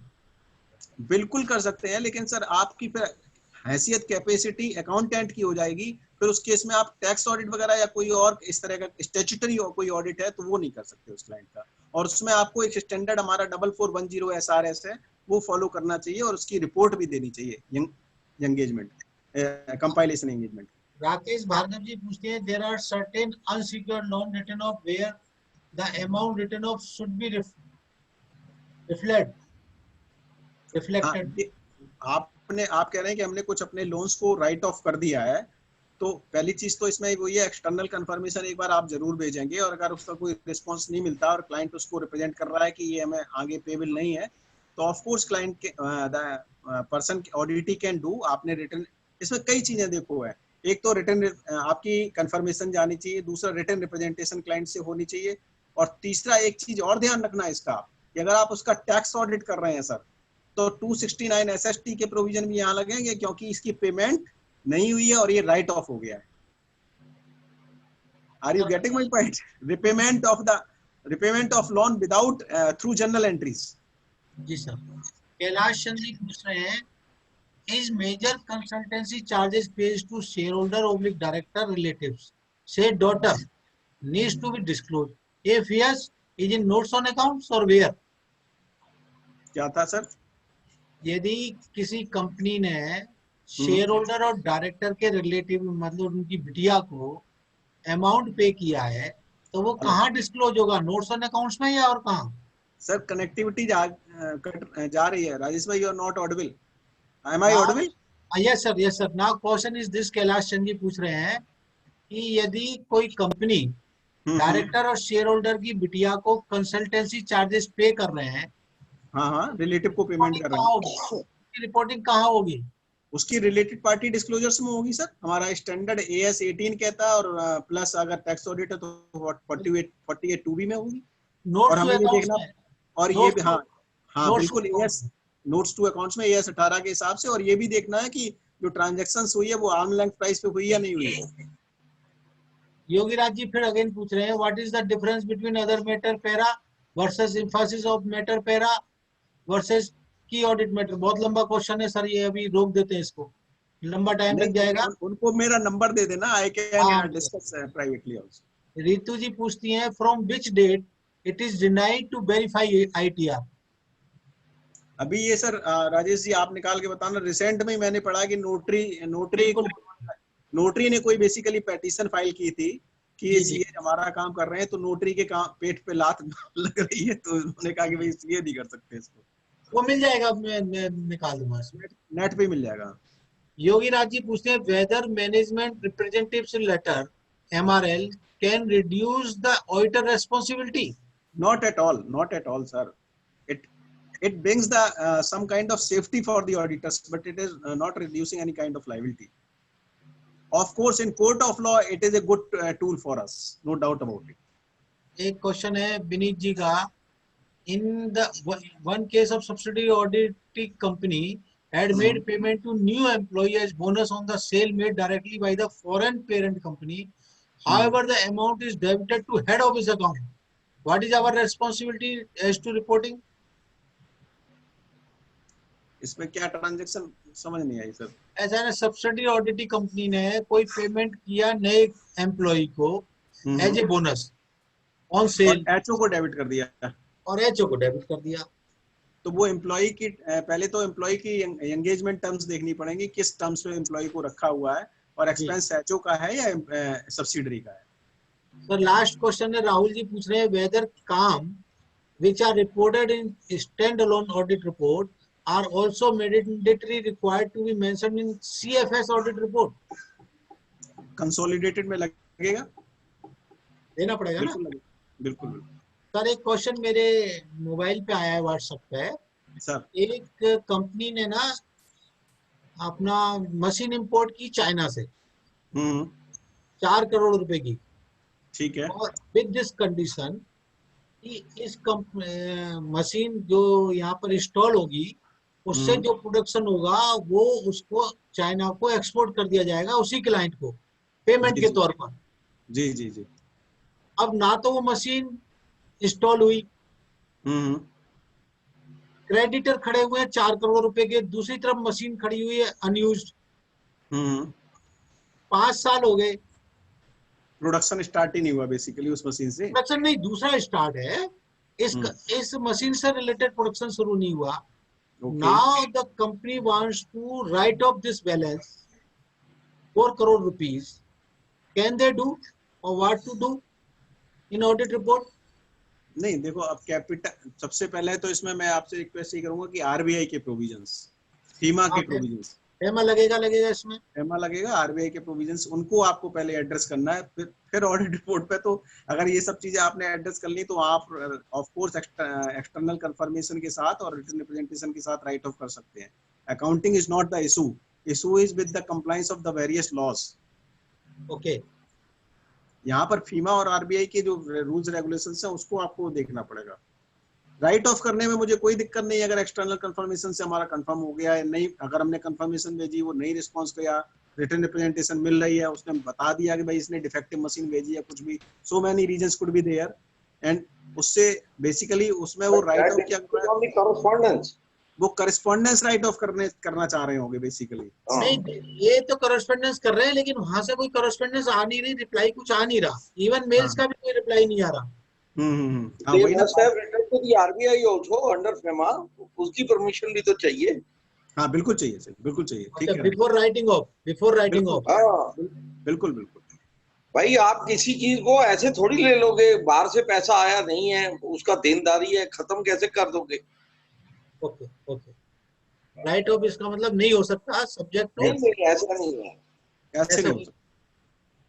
ठीक है sir, thank you very much, and I request Sunil Damaiya ji और a vote of thanks sir, formal vote of thanks sir. बहुत सुंदर deliberation Gopal ji, मजा आ गया, and it informative and educative, बहुत ही सुंदर। The way you have explained and the way you have correlated with each practical example in the industry, it really speaks of your complete knowledge of the subject and your practical aspects of handling, how you have handled these issues. So once again, we are really thankful and we look forward. आप फिर हमेशा हमारे Pusa road study circle के लिए thank you फिर sir, आएंगे और हमें और इंफॉर्मेशन देंगे। We बिल्कुल are सर, really बिल्कुल। thankful. बहुत बढ़िया। Thank you sir, thank Very you, so nice, educated. Thank you sir, Thank you. Thank you, Thanks a lot. Thank you, thanks. Thank you each and everyone. Thank you. Thank you, sir.